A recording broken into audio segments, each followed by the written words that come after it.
علی بھائی پہلا سوال یہ ہے، کیا صحابہ کرام اور تابعین کے اقوال یا اعمال بھی قابل حجت ہیں یا صرف مرفوع احادیث کا ہونا ضروری ہے؟ مثالوں سے واضح کر دیجیے۔ بہت کرٹیکل سوال ہے جی، اور اسی کی وجہ سے بسا اوقات آج کل اہل حدیث کا اور احناف کا آپس میں اختلاف چلتا ہے۔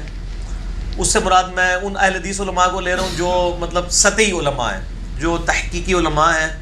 وہ تو ان چیزوں کو سمجھتے ہیں کہ اسلام میں حجت پہلے نمبر پر کتاب اللہ ہے، پھر سنت ہے، اور اسی میں اجماع بھی داخل ہے تیسری چیز، اور چوتھی چیز ہے اجتہاد۔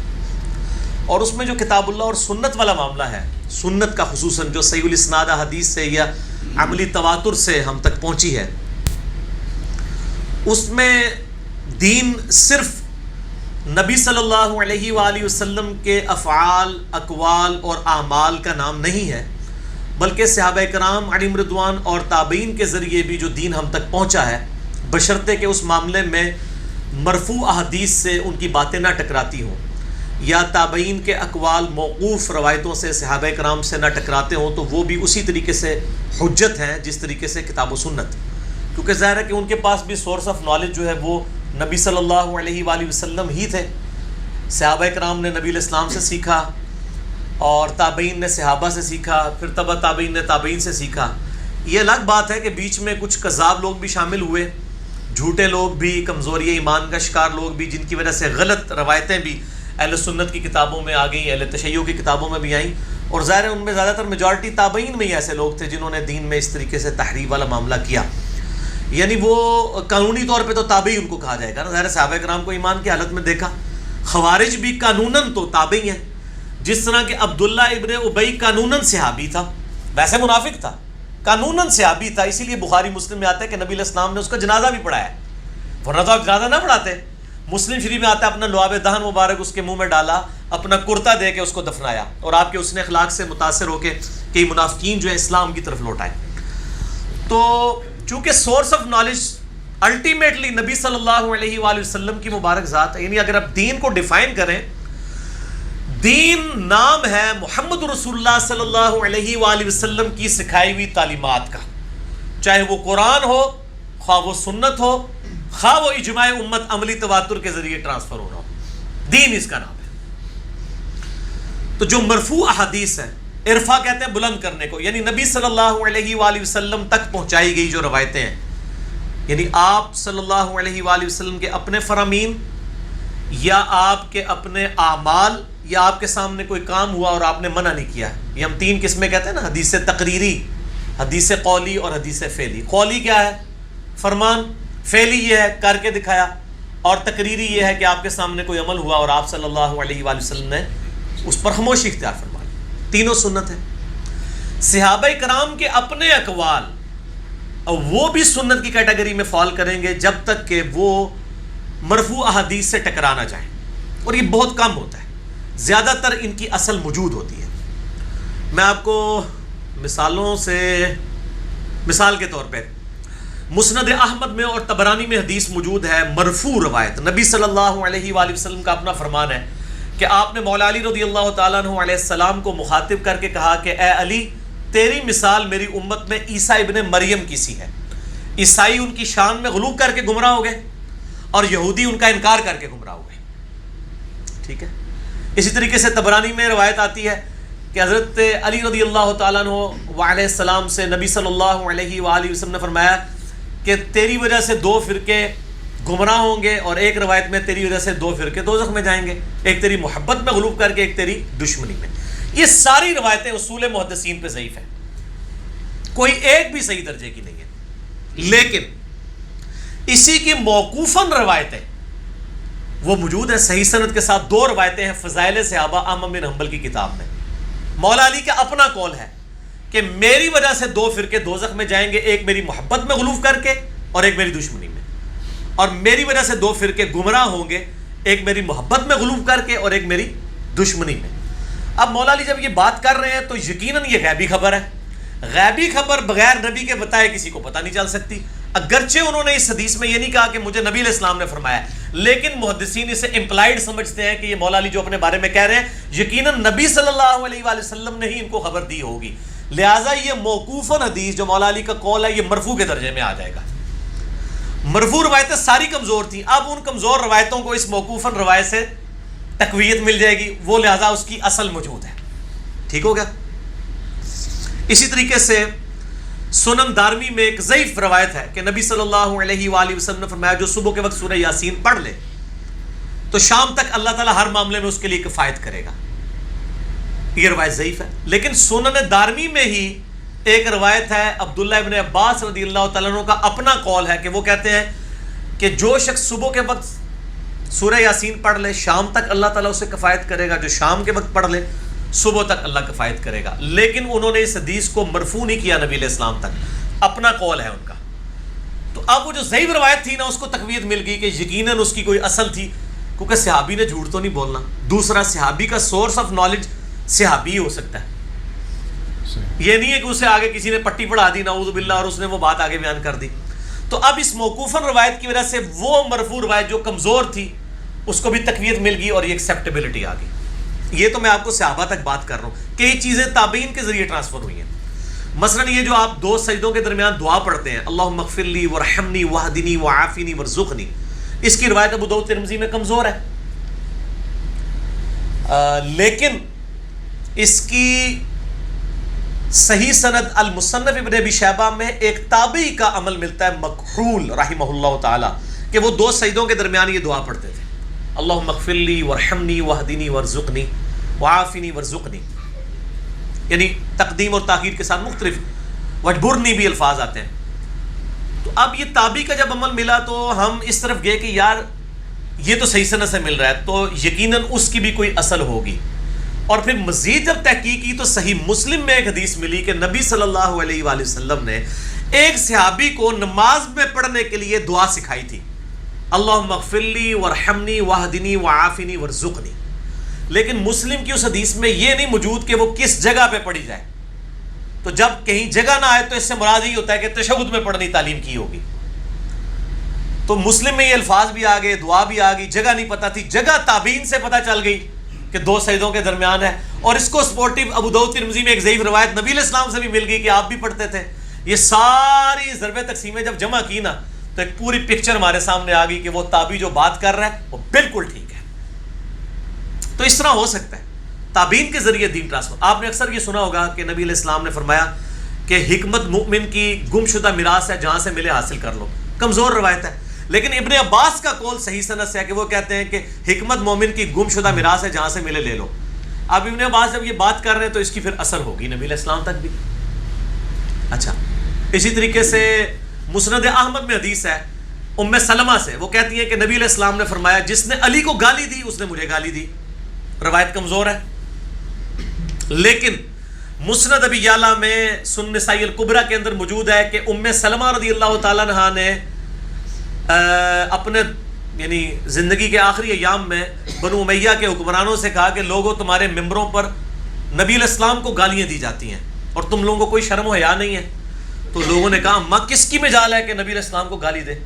تو انہوں نے کہا تم اپنے ممبروں پر علی اور علی سے محبت کرنے والوں پہ لعنت نہیں کرتے ہو، جبکہ میں نبی کی بیوی یہ گواہی دیتی ہوں کہ نبی صلی اللہ علیہ وآلہ وسلم سب سے زیادہ علی سے محبت کرتے تھے. لہذا جب تم کہتے ہو نا کہ علی پر لعنت اور اس سے محبت کرنے والوں پہ لعنت، تو علی سے محبت کرنے والے میں اول درجے پہ جو پرسنالٹی ہے وہ محمد رسول اللہ کی ہے صلی اللہ علیہ وآلہ وسلم.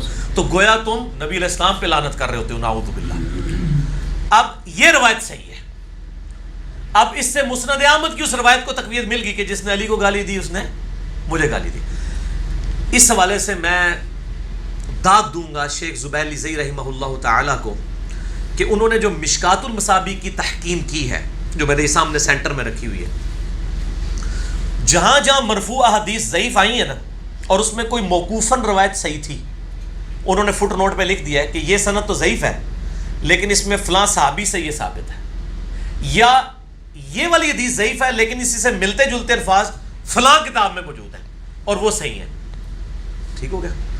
تو صحابہ ہوں، تابعین ہوں، تبع تابعین ہوں، اگر ان کی بات کتاب و سنت اور اجماع امت سے صحابہ کرام کے اقوال سے نہ ٹکرا رہی ہو تو ایکسیپٹیبل ہوگی. ٹکرائے گی تو پھر ہم پرائرٹی دیں گے سب سے پہلے نبی علیہ السلام کو، پھر صحابہ کو، پھر تابعین کو. مثال کے طور پر اب عبداللہ ابن مسعود اور سیدنا علی رضی اللہ تعالی عنہما علیہم السلام کے کم از کم 15 شاگرد ایسے ہیں جو رفع الیدین نہیں کرتے تھے. صحیح سند سے ثابت ہے المصنف ابن ابی شیبہ میں. کسی صحابی سے ترک رفع الیدین ثابت نہیں ہے. تو اب 15 تابعین ہیں اور شاگرد ہیں عبداللہ ابن مسعود کے اور مولا علی کے, اور وہ ترک رفع الیدین کر رہے ہیں. تو انسان سوچتا ہے اس کی بھی کوئی اصل ہوگی. اب وہ میں اس لیے بتا رہا ہوں, کل کوئی فارمولہ لا کے میرے تک کلپ نہ چڑھا دے. یہ ساری گلیں پتہ نہیں سانو, ٹھیک ہے, اللہ کے فضل. لیکن یہاں پہ ہمیں تابعین کا عمل اس کے اگینسٹ صحابہ کی بڑی سخت ایٹیچیوڈ ملتا ہے. جز رفع الیدین میں صحیح سند کے ساتھ موجود ہے, بلکہ نماز محمدی والا تو ریسرچ پیپر بھی ہے. ہاں, جز رفع الیدین میں امام بخاری کی کتاب جو رفع الیدین پہ ہے, جز حدیث کی اس کتاب کو کہتے ہیں جو ایک اسپیسیفک ٹاپک پہ لکھی جائے. جز القراء بھی ہے, جز رفع الیدین بھی ہے. اس میں 15 نمبر ہے انٹرنیشنل نمبر کے مطابق کہ عبداللہ بن عمر اس شخص کو نماز کے دوران کنکریاں مار دیتے تھے توجہ دلانے کے لیے جو نماز میں رفع الیدین نہیں کرتا تھا. اب صحابی اس کو کنکریاں مار رہا ہے کہ تو رفع الیدین کیوں نہیں کر رہا. کس کو مار رہا ہے؟ تابعین کو ہی مار رہا ہوگا نا, بریلوی دیوبندیوں کو تو نہیں مار رہا ہوگا نا, اس زمانے میں تابعین ہی ہوں گے. اب صحابی نے جب کنکریاں ماری, اور وہ صحابی بھی متبع سنت ہے, نبی علیہ السلام کی صحبت یافتہ ہے, اس کا مطلب ہے کہ وہ ترک رفع الیدین کو غلط سمجھتا ہے. آپ 15 چھوڑ کے 1500 تابعین بھی رفع الیدین چھوڑ دیں. تو میں نے اس کا یہ ٹروتھ ریویل کیا کہ بیسیکلی انہوں نے سستی کی ہے. جیسے علماء عرب نے جلسہ استراحت سستی کی وجہ سے چھوڑا ہے. شیخ بن باز نے, عبدالعزیز بن باز جو 66 سال مفتی اعظم سعودیہ رہے ہیں, ٹھیک ہے, 1933 سے لے کے 1999 تک, 1933 سے 1999 تک, انہوں نے باقاعدہ لکھا ہے کہ یہ تو صحیح ہے کہ نبی علیہ السلام جلسہ استراحت کرتے تھے, اس کا حکم بھی فرماتے تھے, لیکن اگر کوئی چھوڑ دے تو خیر ہے. انہوں نے تو کہا اگر چھوڑ دے تو خیر ہے, خود وہ کرتے تھے, پچھلے سارے چھٹ گئے تھے, کوئی امام کعبہ جلسہ استراحت نہیں کرتا. یعنی 2 سجدے کرنے کے بعد بیٹھ کے اٹھنا. صحیح بخاری 6251 نمبر حدیث, 6251 6251 نمبر میں نبی علیہ السلام نے حکم فرمایا ہے کہ دوسرا سجدہ کر کے بیٹھ کے اٹھو. علماء عرب چھوڑ گئے. یہاں بھی امام کعبہ جب پاکستان آئے تھے سدیس, جلسہ استراحت چھوڑ دیا. سٹارٹ ایک فتویٰ دیا خیر ہے, اور خیر انہوں نے کہا جی چونکہ اس میں پڑھا کچھ نہیں جاتا تو خیر ہے چھوڑ دو. وہ کرتے کرتے چھٹ گیا. اب میرا خیال ہے کہ ہمیں یہ چاہیے کہ ہمارے سامنے امام کعبہ جب یہ جلسہ استراحت چھوڑے, ہم بھی چھوٹی چھوٹی کنکریاں لے کے نہ ان کو مارا کریں. پتھر نہیں مارنا, سیری نہ پھاٹ جائے کسی طرح. کنکریاں اسی واسطے کہ توجہ ہوئے, یعنی یہ سپ بھی مار جاتے, لاٹھی بھی بچ جائے. اتنے سپ مارنا نہیں, سپ ہے بھی نہیں, مطلب وہ ان کو توجہ دلانی ہے کہ بھئی آپ یہ سستی کی وجہ سے کیوں چھوڑ رہے ہو. وہ چھوڑتے تھیندے تھیندے تھیں گے. اب وہ کتابوں میں بھی اب ان کو بتایا جائے تو ان کو ہوش آتی ہے, اچھا اچھا یہ کتاب میں لکھا ہوا ہے. جس کے کہنے پہ انہوں نے چھوڑ دیا نا, وہ خود کرتا رہا, لکھتا رہا کہ بہتر یہی ہے, دوسرے نے کہا خیر ہے. رفع الیدین کے ساتھ بھی یہی ہوا, خیر یہ سنت ہے چھوڑ دیا. ہم بھی کہتے ہیں چھوڑیں لیکن جڑیں بڑھو, پہلا بھی چھڈو, عید کا بھی چھڈو, وطر والا بھی چھوڑو, نماز ڈائریکٹ ایسے شروع کرے آ کے اللہ اکبر کہہ کے بغیر رفع الیدین کے. ہم آپ کو دوسرے تیسرے چوتھے رفع الیدین کے اوپر کبھی گلہ شکوہ نہیں کریں گے. لیکن جب آپ پہلا کریں گے اور باقی والے چھوڑیں گے تو ہم کہیں گے آپ منافقت کر رہے ہیں, آپ پبلک پریشر کی وجہ سے حق بات نہیں قبول کر رہے ہیں. آپ کو نبی علیہ السلام کے ساتھ کوئی ہمدردی نہیں ہے, آپ لوگ اپنی روٹیاں اور اپنے چندے سیدھے کرنے کے لیے سارے معاملات کر رہے ہیں. ٹھیک ہو گیا جی. تو حجت ہے الحمدللہ, صحابہ بھی, تابعین بھی, تبع تابعین بھی, لیکن وہ ایک ترتیب کے ساتھ. ٹھیک ہو گیا. علی بھائی اسی میں سوال ہے کہ آپ نے جو سارا ایک بیان کیا ہے مثالیں دے کر, تو عام آدمی کے لیے تو بڑا مشکل ہو گیا اس چیز کو سمجھنا, کیونکہ جس طرح سے کوئی ضعیف حدیث ہے, کوئی بیان کر دے اس کے بارے میں. پھر میں بارہا اس میں بول چکا ہوں کہ عام آدمی کے لیے کیوں مشکل ہے. عام آدمی جو ہے وہ راکٹ سائنس کیوں اس میں پڑھتا ہے. یہ بخاری مسلم 2 کتابیں ہیں نا, 15,000 حدیثیں ہیں. عام آدمی کیا, جن کو آپ خاص آدمی سمجھتے ہیں, کیا انہوں نے بخاری مسلم ساری پڑھ لی ہے؟ شیخ الحدیث ہے, بخاری 25 سال سے پڑھا رہے ہیں, ہم ان کو کوئی حدیث بتاتے ہیں میں تو علمی چیز نہیں سی. شیخ زبیر زئی رحمہ اللہ تعالی, میں نے ان کو ایک دفعہ فون پہ کہا کہ صحیح بخاری میں 4108 نمبر حدیث ہے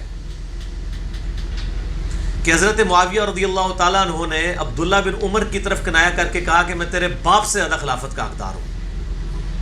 ان کا استغفر اللہ, اتنی بڑی گستاخی تو حضرت معاویہ کر ہی نہیں سکتے حضرت عمر کی. یہ بخاری میں ہو ہی نہیں سکتی حدیث. میں نے کہا سر میں نے تو پڑھ لی ہے, مجھے بھی کسی نے بتائی تھی, مجھے بھی نہیں تھا پتا. اب یہ وہ بندہ ہے جو بخاری پڑھ رہا ہے, اتنے عرصے سے پڑھا رہا ہے, مجھے شام کو فون ہوتا علی بھائی واقعی لکھی ہوئی ہے. میں نے کہا پھر؟ کہتے ہیں نہیں استغفر اللہ, یہ تو حضرت عمر کی توہین ہے, ہم حضرت عمر کے ساتھی ہیں. ٹھیک ہو گیا جی. یہ میں نے آپ کو ایک ایگزامپل دیا ہے, میں اس شخص کی ایگزامپل دے رہا ہوں جو دنیا سے چلا گیا. ٹھیک ہے نا جی. جو زندہ ہیں ان کی مثالیں دیں تو ان کے مریدین یہاں پہ جمگٹا لگا لیں گے, اور وہ ہو سکتا ہے وہ منافقت کر کے اپنی بات سے ہی رجوع کر لیں. جس نے کئی آج کل ایک علماء ہیں, وہ اپنے پہلے کسی حدیث کو صحیح کہتے تھے, اب میری ضد میں آگے ضعیف کہنا شروع ہو گئے ہیں. اس لیے میں ان کو ایمان کے امتحان میں نہیں ڈالتا, میں مرے ہوئے بندوں کی بات کرتا ہوں کہ جو فوت ہو چکے ہیں, کہ یہ تو میرا اپنا پرسنل ایکسپیرینس ہے.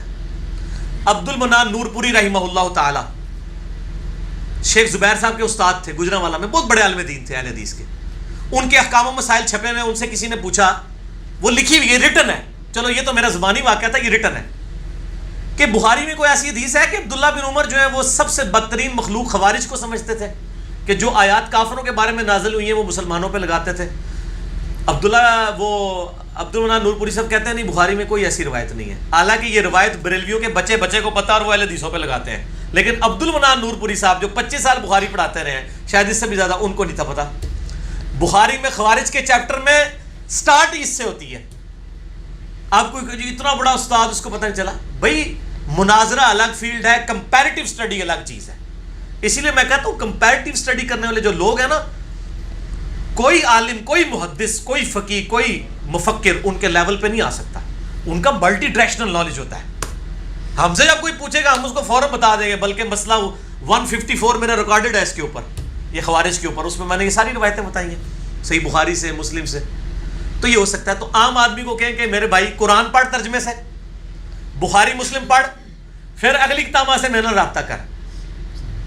تو یہ 3 کتاباں تیرو پوری زندگی نہیں مکنیاں, جنہاں کو تو استادوں سے جن سے پڑھتا ہے انہوں نے نہیں کبھی پڑھی ہیں, یہ تو کور کرو. چلو کم از کم ان دونوں کی متفقن علیہ حدیث 1906 حدیثیں ایسی ہیں جو بخاری مسلم میں کامن ہے. اللؤلؤ والمرجان ایک کتاب الگ سے چھپی ہوئی ہے, بخاری اور مسلم جس پہ متفق ہے, 1906, وہی کور کر لو. تو عام آدمی کے لیے 80% دین بخاری اور مسلم میں کور ہے. وہ یہ پڑھ لے, 80% اب اس کو پتہ چل جائے گا, 20% کے لیے اس کو زیادہ تحقیق نہیں کرنی پڑے گی. ایاک نعبد و ایاک نستعین کے ٹیسٹ سے گزرنے کے لیے اس کو زیادہ محنت نہیں کرنی پڑے گی. آدھی سے زیادہ پاکستانی قوم فارغ ہو جائے گی اس قرآن کے پہلے صفحے کے عقیدے کے اوپر ہی, تو تحقیق بڑی آسانی سے ہو جائے گی, کوئی اتنا مسئلہ نہیں ہے. ٹھیک ہو گیا. اچھا علی بھائی, ایک بات یہ بھی آتی ہے کہ صحابہ کرام اور تابعین کی جو اقوال ہیں ان کو بھی حدیث کہہ سکتے ہیں, یا حدیث ہے. حدیث کی کتابوں میں اس کو حدیث لکھا جاتا ہے. سر حدیث کس کو کہتے ہیں؟ بات. قرآن کو حدیث کہا گیا قرآن میں. حدیث کی جو کتابوں میں نمبرنگ ہوتی ہے نا, صحابہ کے اقوال کی, ایون تابعین کے اقوال کی, وہ حدیث کے ساتھ ہی ہوتی ہے. حدیث نمبر ہی لکھا جاتا ہے اسے. لیکن وہ حدیث مرفوع ہوگی تو نبی علیہ السلام تک, حدیث موقوف ہوگی, بعض حدیث مرسل ہوں گی. ٹھیک ہے, اس طرح پھر آگے اقسام اس کی آ جاتی ہیں. تو تابعین کے اقوال بھی حدیث کے طور پہ لکھے جاتے ہیں. مثلا یہ جو ہم نے وہ کربلا والے ریسرچ پیپر کے اوپر لکھا ہوا ہے, المعجم الکبیر طبرانی میں ابراہیم نخعی تابعی کا قول لکھا ہوا ہے کہ وہ کہتے ہیں کہ میں اگر حسین کے قاتلوں میں ہوتا اور اللہ تعالیٰ مجھے معاف بھی کر دیتا جنت میں پھر بھی رسول اللہ کو اپنی شکل نہیں دکھا سکتا تھا, کہ حضور جنت میں ہی مجھ سے نہ پوچھ لیں کہ تو حسین کا قاتل تھا, جنت پہنچ کے بھی مجھے ٹینشن رہتی. یہ ابراہیم نخعی کا قول ہے المعجم الکبیر طبرانی میں, اور آپ طبرانی کھولیں تو اس میں لکھا ہوگا حدیث نمبر 2829. حالانکہ یہ تابعی کا قول ہے, صحابی کا بھی نہیں ہے. تو تابعین کے اقوال بھی حدیث ہی مانے جاتے ہیں. حدیث مرفوع, حدیث موقوف, یہ حدیث کا لفظ استعمال ہوتا ہے. ٹھیک ہو گیا جی.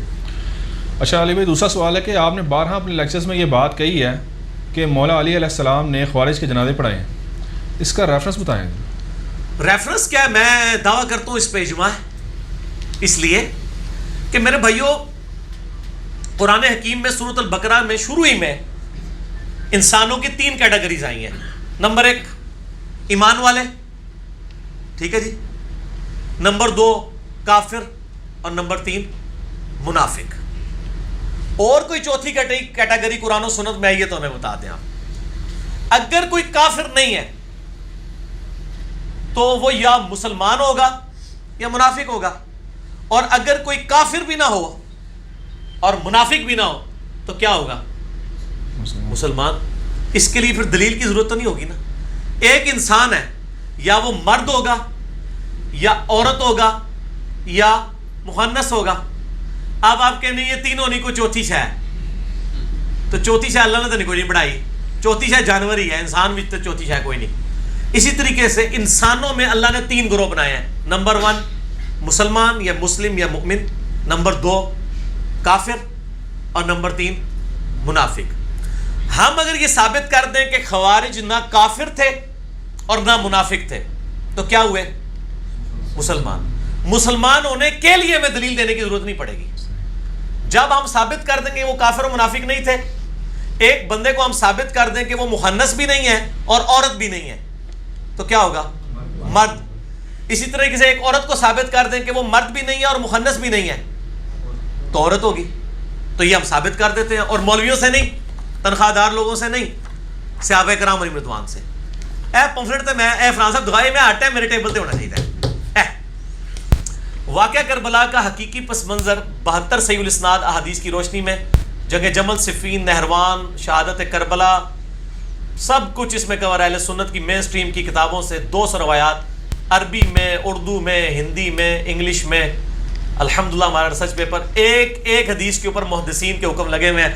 یہ گلی محلے والے مولویوں کے حکم نہیں لگے ہوئے. شیخ البانی، شیخ ارنوت، شیخ زبیر علی زئی، شیخ غلام مصطفیٰ ظہیر صاحب اور سلیم اسد صاحب، ارشاد الحق عصری صاحب، بڑے بڑے محدثین، ان کے حکم لگے ہیں. اس میں آپ کو مولا علی سے ہی پوچھ کے بتاتا ہوں. اچھا مجھے یہ بتائیں، خوارج سے سب سے زیادہ تکلیف کس کو ہوئی ہے؟ بریلوی دیوبندی اہل حدیث شیعہ کو یا مولا علی کو؟ تو مولا علی سے پوچھ لیتے ہیں خوارج کیا ہیں. تو اسی مولا علی سے زیادہ تو نہیں وڈے شیعہ نا، مولا علی سے بڑھ کے تو ان کے آپ ہمدرد تو نہیں ہے نا، کیونکہ سب سے پہلے تو سٹیج پہ ان کی خلافت کو لگایا نا ان لوگوں نے. مولا علی سے پوچھتے ہیں. میں نے اس میں باقاعدہ وہ روایت ڈالی ہے کہ سیدنا علی رضی اللہ تعالیٰ عنہ علیہ السلام سے خوارج کے بارے میں پوچھا گیا کہ جی بتائیں یہ خوارج کیا ہیں. تو ہم مولا علی آگے کیا جواب دیتے ہیں؟ میرا خیال ہے ہمارا وہی عقیدہ ہونا چاہیے، علیکم بسنتی و سنت الخلفاء الراشدین المہدیین کے تحت. 24 نمبر ہے میرے ریسرچ پیپر پہ، اور المصنف ابن ابی شیبہ میں 37942 ہے، 37942 ہے، مکبۃ الشاملہ والا. طارق بن شہاب تابعی کہتے ہیں کہ میں نے مولا علی کے پاس تھا، میں نے ان سے پوچھا کہ خوارج مشرکین ہیں؟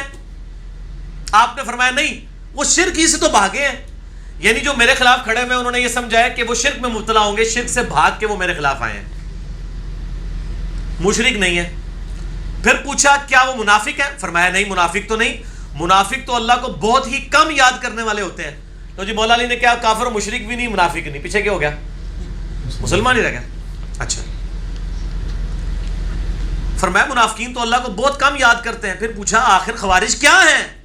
مولا علی نے فرمایا یہ ایسے لوگ ہیں جنہوں نے ہمارے خلاف بغاوت کی ہے، یعنی یہ پولیٹیکل ٹرم میں باغی مسلمان ہیں، نہ مشرک و کافر ہیں نہ یہ منافق ہیں، باغی مسلمان ہیں. تو جب باغی مسلمان ہیں تو مسلمانوں کے حکم میں داخل ہیں. اگر یہ کہتے ہیں کہ وہ کافر تھے، خوارج کو یہ سمجھتے ہیں، تو دکھائیں کہ مولا علی نے کبھی کسی خارجی کی بیوی کو لونڈی بنایا ہو، مسلمانوں میں بانٹا ہو. نہ جنگ جمل والے، نہ جنگ صفین والے، نہ جنگ نہروان والے، کسی کی عورت کو انہوں نے نہ تو باغی بنایا، مطلب بنایا لونڈی بنایا، اور نہ ہی ان کے ساتھ وہ والا معاملہ کیا جو کافروں کے ساتھ کیا جاتا ہے. تینوں کو مسلمان ٹریٹ کرتے تھے. پولیٹیکل ٹرم میں یہ تینوں باغی ہیں، ہے مسلمان تھے. تو اس لیے ہمیں دلیل کی ضرورت نہیں، دلیل وہ دے گا. اب میں مثال کے طور پہ کسی بندے سے کہتا ہوں کہ بتائیں مجھے، ثابت کریں 1 لاکھ کے قریب صحابہ نا، 1 لاکھ صحابہ کے نام لکھے، ان کے جنازوں کی تاریخ لکھیں اور بتائیں کس کس نے پڑھے ہیں اور کس کس نے پڑھائے ہیں. یہ سارے پرانے امام محدث بھی جمع ہو جانا ہے، لسٹ نہیں تو ہم دے سکتے. تو ہم کیا اس کی بنیاد پہ انکار کر دیں گے جی چونکہ آپ 1 لاکھ کی لسٹ نہیں پوری کر سکے اس کا مطلب ہے باقیوں کے تو جنازے ہوئی کوئی نہیں ہے. تو آپ کہیں گے یار مسلمان تھے جنازے کیوں نہیں ہوئے ہوں گے؟ تو جو کہہ رہے جنازے نہیں ہوئے دلیل اس نے دینی ہے، اور اس کے لیے ان کو ثابت کرنا پڑے گا کہ کیا اسلام میں یہ کیٹیگری ایگزسٹ کرتی ہے کہ کوئی مسلمان بھی ہو اور اس کا جنازہ نہ پڑھا جائے. صحیح مسلم میں ہے کہ نبی علیہ السلام نے خودکشی والے کا جنازہ خود نہیں پڑھا، لیکن صحابہ کو کہہ پڑھو، سب سے بڑا جرم ہے خودکشی، اس کا بھی جنازہ ہوگا. مکروز کا جنازہ خود نہیں پڑھا لیکن صحابہ کو کہا پڑھو. نیک لوگ نہیں پڑھیں گے لیکن جنازہ تو ہر مسلمان کا کلمہ گو کا ہوگا. تو جو یہ کہہ رہے ہیں نا کہ جنازے نہیں پڑھائے، ثابت انہوں نے کرنا ہے. ٹھیک ہے، یہ وہ ڈاکٹر طاہر القادری صاحب والا سوال ہے نا. قادری صاحب کہتے ہیں آپ ثابت کریں کہ نبی علیہ السلام نور نہیں تھے. یہ تو قیامت تک نہیں ثابت کر سکتے. تسی جس طرح دی آیات بھی پیش کرنی ہے اس سے تو بشر ہونا ثابت ہوگا، نور نہ ہونا تو کہیں نہیں لکھا ہوا. جو چیز اپنی اصل میں ہوتی ہے نا اس کو ثابت کرنے کی ضرورت نہیں ہوتی. مثلا میں اگر یہ کہوں کہ فلاں شخص کے پسینے سے خوشبو آتی ہے اور میں کہوں نہیں غلام محی الدین بھائی آپ ثابت کریں کہ بدبو آتی ہے، آپ کہیں گے یار پسینے میں سے تو آتی بدبو ہے. خوشبو کا دعویٰ آپ کا ہے، ثابت آپ کو کرنا ہوگا کیونکہ پیشاب ہو پسینہ ہو یہ اپنی اصل میں بدبودار ہے. نبی علیہ السلام کے لیے پھر ہم ثابت کرتے ہیں، بخاری مسلم میں موجود ہے کہ آپ صلی اللہ علیہ وسلم کا پسینہ مبارک صحابہ کرام عطر کے طور پہ استعمال کرتے تھے، خوشبو آتی تھی. لیکن حضرت ابوبکر عمر کے لیے بھی یہ فضیلت نہیں ہے، صرف نبی علیہ السلام کے. ٹھیک ہو گیا جی؟ تو مجھے دلیل دینی ہوگی. اس طریقے سے وہ کہتے ہیں جی آپ ثابت کریں کہ نبی علیہ السلام کا سایہ تھا. سایہ تھا والے کو ثابت نہیں کرنا ہوگا، سایہ نہیں تھا والے کو ثابت کرنا ہوگا کیونکہ ہر چیز اپنی اصل میں سایہ رکھتی ہے. تو سوالات کے پیچھے ہی نہیں ہو جنہوں کہتے ہیں نا چوہا چھڑ دینے تو ساڑھے بھولے والے لوگ پیچھے ٹور پہ ہیں. اور میرا ایک کلپ لاکھوں لوگ دیکھ چکے ہیں، reply to doctor Tahir ul-Qadri when he was student of 9th class. انہوں نے اپنا ایک بڑا مناظرہ نا بڑے فخر سے سنایا ہے. تو اس کے جواب میں پھر میرا بھی کلپ ریکارڈ ہوا ہے کہ یہ مناظرہ تسی جیتے ہوئے ہو نا، اللہ دے بندے ہو وہ علم الکلام نال جیتے ہوئے ہو. وہ مناظرہ تو نال انجینئر صاحب کا نہیں سی ہوا ہے اصل کیونکہ انجینئر صاحب مناظرہ کرتے نہیں نے، تو اس لیے آپ جیت گئے تھے. وہ کہتا ہے مناظرہ میں نے اسی پہ جیتا کہ اس کا نور نہیں ہے. اب وہ جتنی باتیں لائے تو بشر ہونے کی تھی. ہم نبی علیہ السلام کو نور ہدایت بھی مانتے ہیں لیکن سپیشیز آپ کی بشر ہے اور بشر نور سے افضل ہے as far as species is concerned. لقد خلقنا الانسان فی احسن تقویم. تو جو کہہ رہے ہیں نا جنازے نہیں پڑھے، ثابت انہوں نے کرنا ہے. یا وہ ان کو کافر و منافق ثابت کر دیں تو ٹھیک ہوگا، جنازے نہیں ہوں گے. اگر کافر و منافق تو میں نے کہا وہ نہیں تھے تو مسلمان تھے. اچھا اس کو بھی چھوڑ دیں. اسی میں نے عبداللہ بن عمر کا بھی لکھا ہے، سنن الکبریٰ امام بہیقی کی کتاب میں انٹرنیشنل نمبر کے مطابق 5088 ہے. شیخ زبیر صاحب نے ابن عمر پہ پورا مضمون مقالات کی پہلی جلد میں لکھا ہے، اس میں بھی ڈالا ہے کہ عبداللہ بن عمر رضی اللہ تعالیٰ عنہ خوشبیہ کے پیچھے اور خوارج کے پیچھے نماز بھی پڑھ لیتے تھے، ان کو سلام بھی کرتے تھے. خوارج کے پیچھے جو بندہ نماز پڑھ رہا ہے تو کیا ٹرمپ کے پیچھے نماز ہو جاتی ہے؟ تو خوارج کو پھر عبداللہ بن عمر کیا سمجھتے تھے؟ مسلمان. آپ اگر کہنا منافق اگر آپ کو پتہ چل جائے اس کے پیچھے نماز نہیں ہوگی. نبی علیہ السلام کو منع کیا گیا کہ آپ نے مسجد درار میں نہیں جانا. اردو میں زرار کہتے ہیں، یہ لفظ زرار نہیں ہے بلکہ زرار ہے اردو میں اور عربی میں درار. حالانکہ کلمہ گو تھے، منافق تھے، کہا نہیں اس مسجد میں بھی نہیں آپ نے کھڑا ہونا. عبداللہ بن عمر جو حدیث روایت کر رہے ہیں کہ خوارج بدترین مخلوق ہیں بخاری میں، اور وہ بدترین مخلوق کے پیچھے نماز پڑھ رہے ہیں، اس کا مطلب وہ بدترین ہونے کے باوجود ان کو کافر نہیں سمجھتے کیونکہ انڈیا پاکستان مسلمانوں کی صحبت نہیں سی کی تھی عبداللہ بن عمر نے. ادھر تو لوگ تھوڑا سا اختلاف کر کہتے ہیں فلانے پیچھے نماز نہیں ہوتی، امام کعبہ کے پیچھے نماز نہیں ہوتی، امام کعبہ اور ان کی پارٹی کہتی ہے بریلویوں کے پیچھے نماز نہیں ہوتی. آپس میں لڑ رہے ہیں ایک دوسرے کے ساتھ، ہر ایک کے پیچھے نماز ہو جاتی ہے جس کو آپ کافر نہیں کہتے. تو عبداللہ بن عمر خوارج کے پیچھے اور خوشبیہ یعنی مختار سقفی کے لوگوں کے پیچھے نماز بھی پڑھتے تھے اور کہتے تھے جب تک یہ حی علی الصلاح حی علی الفلاح کہیں گے میں نمازیں بھی پڑھوں گا، اور جب یہ کہیں گے مسلمانوں کو قتل کرو میں اس قتل میں الگ رہوں گا. پھر بخاری میں جو حدیث ہے 695 حضرت عثمان کو جو لوگ شہید کرنے آئے ہیں کہتے ہیں یہودی شاذ یہودی تھے، منافقین تھے. صحیح بخاری 695 میں موجود ہے. حضرت عثمان سے ایک صحابی آگے پوچھتا ہے کہ امیر المومنین تو آپ ہیں، آپ کو انہوں نے قید کر دیا، مسجد نبی پہ ان کا قبضہ ہے، نماز ہمیں یہ پڑھا رہے ہیں. تو انہوں نے تو کہا پیچھے نماز نہیں، ان کا نیکی کے کاموں میں ان کا ساتھ دو، برائی میں ان سے الگ رہو. اور اس میں الفاظ ہیں کہ نماز ہی تو مسلمانوں میں ایک نیکی کا کام ہے، تم ان کا ساتھ دو. نماز سب کے پیچھے ہو جاتی ہے. میرا یوٹیوب پہ کلپ ہے، لاکھوں لوگ دیکھ چکے ہیں، امام کعبہ کے پیچھے نماز کا مسئلہ. اور ایک اور کلپ ہے مفتی منیب الرحمان کا امام کعبہ پہ فتویٰ. یہ دو کلپ دیکھیں. میں نے علماء نے جتنے دھوکے دیے تھے نا کہ ایک دوسرے کے پیچھے نماز نہیں ہوتی، سارے الحمدللہ رفع کر دیے اللہ کے فضل سے. اسی چیز کی تو تکلیف ہے. ان کو تکلیف اس چیز کی نہیں ہے علماء کو جو ہمارے خلاف گالی گلوچ کرتے ہیں کہ جی یہ ہماری غلطیاں نکالتا ہے. اصل میں ان کو تکلیف یہ ہے کہ یہ غلطیاں نکال کے بھی ساروں کو مسلمان کہتا ہے. اس سے جو ہم نے اپنی 1.5 کی مسجدیں بنائی ہیں یہ تو الگ ہو جائیں گی. جس کا جدھر دل کرے گا نماز پڑھے گا, جس کا دل کرے گا چندہ دے دے گا, تو جو ہمارے پکے چندے لگے ہوئے ہیں وہ بھی چھوٹ جائیں گے.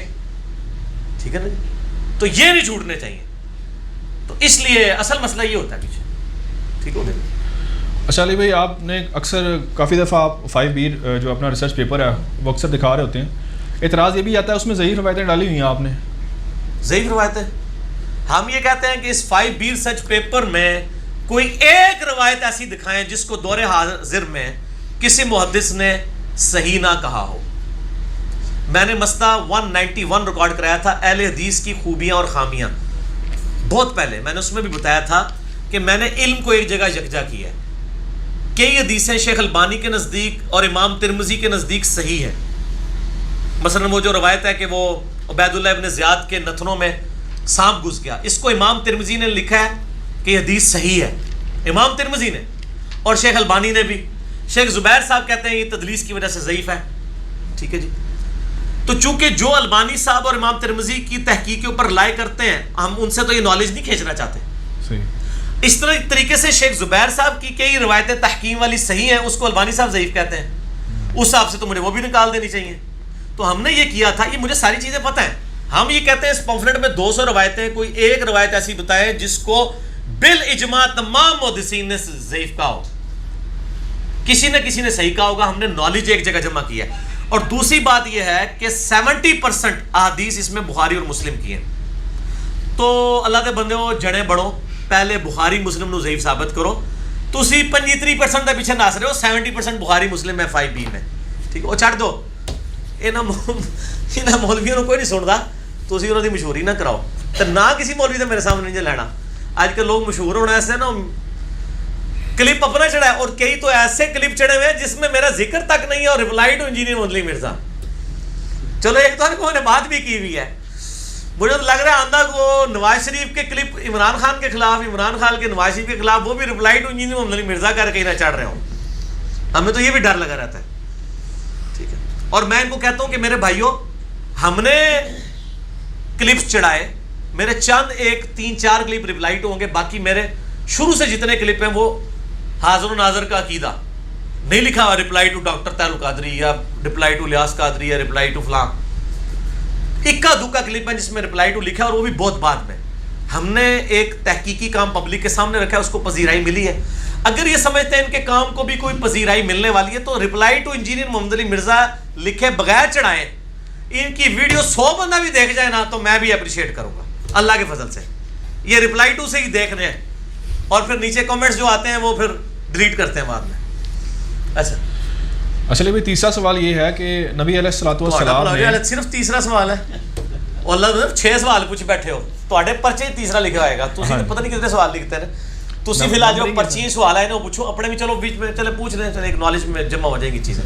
کرتے جائیں, ہماری طرف سے تو اجازت ہے جی. آپ جو نمبرنگ پہ میں اسکپ کر رہا ہوں اس میں. نہ کریں سارے کریں سوال کریں. نبی علیہ الصلوۃ والسلام نے صحابہ کرام سے فرمایا تھا کہ میرے بعد کافر نہ ہو جانا کہ ایک دوسرے کو قتل کرنے لگو. اس حدیث کے تناظر میں صحابہ کرام علیہم رضوان کی آپس کی جنگوں کو آپ کس تناظر میں دیکھتے ہیں؟ یہ مشکل سوال ہے جی. یہ نبی علیہ السلام کی حدیث ہے بخاری مسلم میں کہ میرے بعد کافر نہ ہو جانا کہ تم ایک دوسرے کی گردنیں مارنے لگو. اور ایک اور مسلم میں حدیث ہے کہ مسلمان کا مسلمان کو گالی دینا فسق گناہ ہے, اور مسلمان کا مسلمان کو قتل کرنا کفر ہے. یہاں کفر سے مراد جو ہے وہ دار اسلام سے نکالنے والا کفر نہیں ہے صحابہ کرام کے کیس میں. ہاں اگر کوئی شخص کسی مسلمان کے قتل کو حلال جانے وہ معاملہ الگ ہے. اس سے مراد یہ کہ یہ کافروں والا کام ہو سکتا ہے, یعنی عمل کے اعتبار سے کافر ہی مسلمان کو مار سکتا ہے, مسلمان کو نہیں مارے گا, لیکن ناحق مارنا. اب جس طرح سورۃ الحجرات میں آیا کہ جب ایک مسلمان گروہ باغی ہو جائے تو اس کے خلاف قتال کرو. اب تو قرآن خود کہہ رہا ہے کہ مسلمان کو بھی تلوار کے زور پہ حق میں لے کے آؤ, تو ظاہر اس میں مسلمان مارے جائیں گے. اور اس آیت کی شرح میں تمام مفسرین نے لکھا ہے کہ اس کی نمائندہ مثال جنگ جمل, صفین اور نہروان ہے, جو مولا علی نے مسلمانوں کے خلاف لڑی ہے, اسی آیت کے تحت لڑی ہے. اور اسی لیے ان جنگوں پہ علیحدہ حدیثیں بخاری مسلم میں کتنی حدیثیں ہیں کہ حضرت علی حق پہ ہوں گے. ریسرچ پیپر یہ واقعہ کربلا والے میں نے ڈالی ہوئی ہے, آج میں اس ڈیٹیل میں نہیں جاؤں گا. مسئلہ 101 ہے میرا, خلافت و ملوکیت صحیح مسئلہ خروج اور فکر حسین حق پرستی کی علامت ہے, 101 نمبر مسئلہ, وہ آپ دیکھ لیں. تو یعنی عمل کافروں والا ہے, بلکہ مطلب اس سے بھی بڑھ کے سخت احادیث موجود ہیں, وہ آپ اس میں پڑھ لیں. اس کی تعویل یہی ہوگی کہ اس سے مراد یہ ہے کہ مسلمان کو مسلمان سے لڑنا نہیں چاہیے. مسلمان کے خلاف اگر تلوار اٹھاتا ہے بغیر وجہ کے تو یہ کافروں والا عمل ہے. آپ صلی اللہ علیہ وسلم نے صحابہ کو بالخصوص اور پوری امت کو بالعموم خبردار کیا کہ کوئی مسلمان کا گلا نہ کاٹے. لیکن ریٹ آف دا گورنمنٹ جب قائم کرنی ہوگی, اگر کوئی باغی گروہ سامنے آتا ہے, پھر وہ قرآن کا ہی حکم ہے کہ اس کو تلوار کے زور پہ سیدھا کیا جائے گا.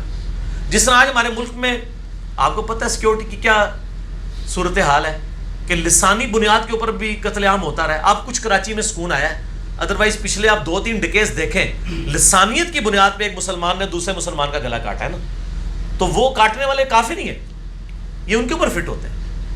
لیکن گورنمنٹ اگر کسی باغی گروہ کو جو مسلمانوں میں انتشار پھیلا رہا ہو, ڈیٹرس کر رہا ہو, ناحق لوگوں کو قتل کر رہا ہو, اس کے خلاف اگر پرائم منسٹر آف پاکستان کے حکم سے فوج کشی کی جاتی ہے, پرائم منسٹر کے حکم سے, تو ظاہر ہے وہ تو یعنی مسلمانوں کا حکمران ہے, تو اس کو تو اتھارٹی ہے کہ وہ یہ کام کر سکتا ہے, تو وہ اس میں نہیں آئے گا.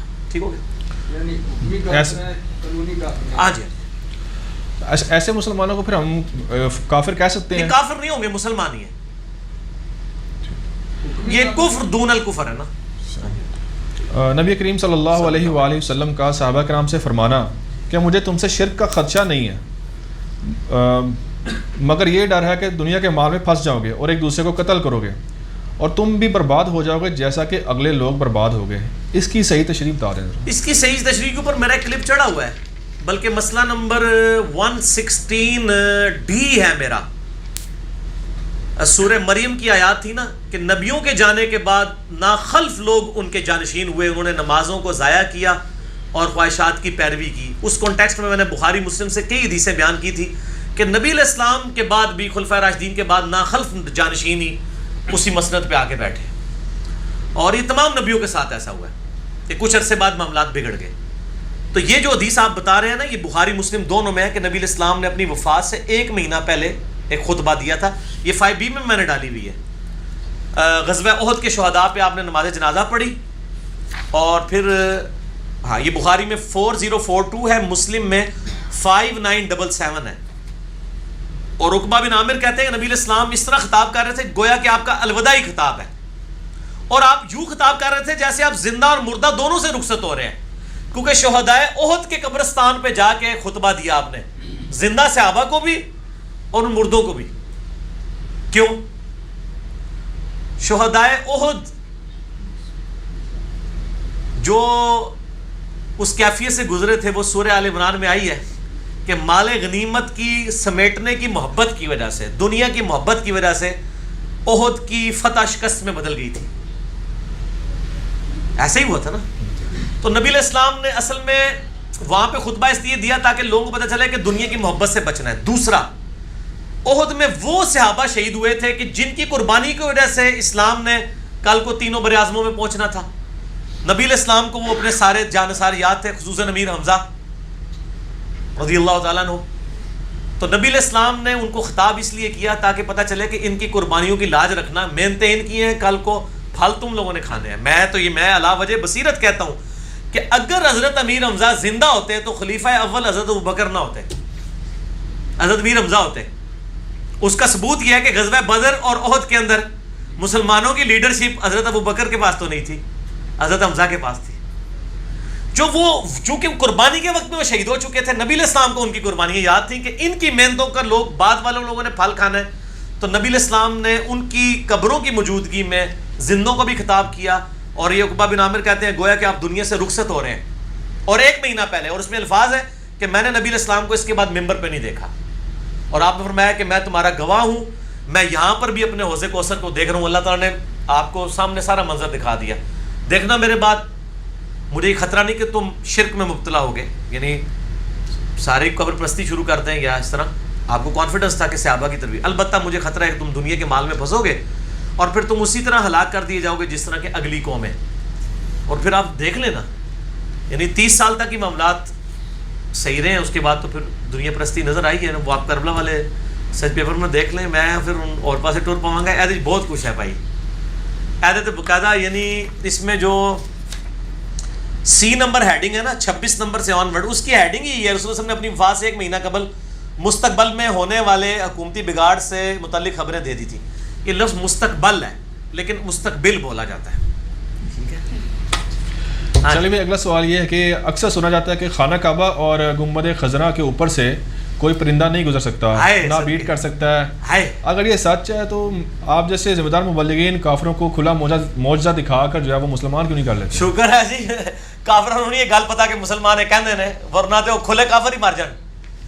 یعنی یہ اتنا بڑا جھوٹ انہوں نے بولا ہے. ہمارے جیسے ذمہ دار مبلغین تو کام نہیں کریں گے. یہ غیر ذمہ دار مبلغین کا کام ہے کہ وہ یہ جھوٹ بول بول کے کافروں کو اپنی طرف اٹریکٹ کریں تاکہ کافر نیشنل جغرافی کا کیمرہ لے کے تے چڑیاں وکھان تانوں تو تہاڈی جڑی ہے نا پورا جڑا جھوٹ ہے نا تہاڈے ہاتھ 'چ پھڑا دین. یہ اللہ کا شکر ہے جناب کہ یہ ذمہ دار مبلغین یہ کام نہیں کر رہے. میرے بھائیو یہ بالکل جھوٹ ہے. اس زمانے تک تو چلو چل سکتا تھا جب کوئی خود نہیں گیا ہوا تھا. آج میرے بھائی لائیو کیمرے میں بھی دیکھ سکتے ہیں. خانہ کعبہ شریف کے اوپر سے ادھر پتہ لوگوں نے مشہور کیا گیا وہ جی پچھو چڑیاں دے گولوں دے گول آندے نے انج کر کے لنگ جاندے نے, انج کر کے. جہاز بھی نہیں گزرتا کہتے ہیں, جہاز بھی نہیں گزرتا. اے جناب جہاز گزرنے کی آپ اجازت دیں, ہم گزرواتے ہیں جہاز اس کے اوپر سے. وہ تو ویسے ہی نو فلائی زون انہوں نے ڈکلیئر کیا ہے نا, اس لیے نہیں جہاز گزرتا. وہ تو پاکستان میں بھی کئی جگہ جہاز نہیں گزر سکتا. اے پھکی نو فلائی زون ہے نا بھائی, نو فلائی زون تو نہیں ہے نا, مطلب جب نو فلائی زون ہوگا تو پھر آپ نہیں ہے. تو ہماری جو جہاں پہ بھی سینسٹیو تنصیبات ہیں وہاں کے وہ نو فلائی زون ہے, تو وہ جہاز گزرنے نہیں دیتے, ورنہ تو گزر سکتے ہیں. اور چڑیاں کیا, چڑیاں اوپر بیٹھتی بھی ہیں میرے بھائی, کبوتر بیٹھتے ہیں, ایون غلاف کعبہ پہ بیٹ بھی کرتے ہیں, ان کے نشان موجود ہوتے ہیں. یہ بالکل جھوٹ بول رہے ہیں. گنبد خضرا کے بارے میں بھی مشہور کیا ہوا ہے, بلکہ میں نے اگلے دن ایک جگہ دیکھا انہوں نے کہا جی دیکھیں گنبد کا شاید سایہ ہی کوئی نہیں. اور دو فوٹو شاپ ہی تو تسی میری فوٹو بنا کے بھی سایہ سائڈ تے ختم کر دو. گنبد خضرا کا سایہ ہی نہیں ہے, اندازہ کریں آپ. پھر نبی علیہ السلام کا بھی کہتے ہیں جی سایہ نہیں تھا. میں نے ان کو بتایا کہ ترکی کے جو توپ کاپی میوزیم ہے اس میں نبی علیہ السلام کا بال مبارک ہے. اگر اس کا سایہ نہیں ہے تو ان کا دعویٰ ٹھیک ہے. تو وہ سایہ تو آپ اس کی تصویر یوٹیوب پہ دیکھیں نا, وہ روشن کر کے تو اس کا سایہ اسٹریٹ نظر آ رہا ہے.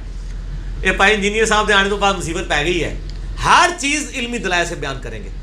گنبد خضرا کا سایہ بھی ہے. گنبد خضرا کی ایون جو ٹپ ہے نا نوک, اس کے اوپر میں نے اپنی آنکھوں سے کئی دفعہ کبوتروں کو بیٹھے ہوئے دیکھا ہے. ٹھیک ہے جی, بالکل جھوٹ بولتے ہیں. اوپر بیٹھتے بھی ہیں, بیٹھے بھی کرتے ہیں, کیونکہ اس پہ کوئی شرعی حکم والا معاملہ نہیں ہے. اور پھر اگلی پھکی مجھ سے لے لیں. صحیح مسلم میں کتاب الحج چیپٹر ذرا کھول کے پڑھیں. یزید کے دور میں خانہ کعبے پہ چڑھائی کی گئی, خانہ کعبے کا غلاف بھی جل گیا, دیوار بھی زخمی ہو گئی. تسی کہندے اس تے چڑی نہیں پار مار دی, تو یزید نے تو کعبہ ہی بھان دیتا سی. جے حجاج ابن یوسف نے کعبہ بھان دیتا سی منجریک نال بمباری کر کے. مسلم شریف میں کھول کے پڑھ لیں تو چڑی تو بڑی چھوٹی شے ہے, اس پہ تو بمباری ہوئی, خانہ کعبہ شہید ہوا. وہ ابرا والا معاملہ ایک ہی ہوا ہے, اللہ تعالیٰ نے حفاظت کی ہے, ہمیشہ نہیں حفاظت ہوگی. صحیح بخاری میں ہے کہ میں اس حبشی کو بھی دیکھ رہا ہوں جو قرب قیامت سے پہلے کعبے کی اینٹ سے اینٹ بجا دے گا. وہ ایک دو واقعات ہی ہوتے ہیں, یہ نہیں ہوتا ہمیشہ رول ہے کہ جی وہ ابراہیم علیہ السلام کے لیے آگ ٹھنڈی ہوئی تھی تو ہمیشہ ہی اب ٹھنڈی ہوگی. نہیں, کئی صحابہ کو آگ میں جلایا گیا. لہٰذا یہ شعر ہی ہے بس. وہ آج بھی ابراہیم سا ایمان پیدا تو آگ کر سکتی ہے اندازے گلستہ پیدا. یہ انہوں نے تھریٹیکل بات کی ہے کہ چونکہ ابراہیم والا ایمان پیدا ہی نہیں ہونا لہٰذا آگ ٹھنڈی نہیں ہونی. مطلب لیا کرو یہ, ہاں یہ ہو ہی نہیں سکتا. صحابہ کرام سے بڑھ کے کس کا ایمان تھا؟ ان کو تیل کے کڑاؤں میں جلایا گیا. کیا ان میں ابراہیم علیہ السلام والا ایمان نہیں تھا؟ تو کیوں نہیں بچے؟ امیر حمزہ کا ایمان, جس کو اللہ کے نبی فرما رہے ہیں کہ سید الشہداء ہے اور اللہ کا شعر ہے, شہادت کے بعد ان کے ناک کان یہ ساری چیزیں کاٹی گئی ہیں, مسلح کیا گیا لاش کا, تو ان میں ابراہیم سا ایمان نہیں تھا. یہ صرف شعر ہی ہیں. وہ آج بھی ابراہیم سا ایمان پیدا یہ ہونا چاہیے, چونکہ آج بھی نہیں ہو سکتا لہذا یہ نہیں ہوگا, یہ شعر ہونا چاہیے.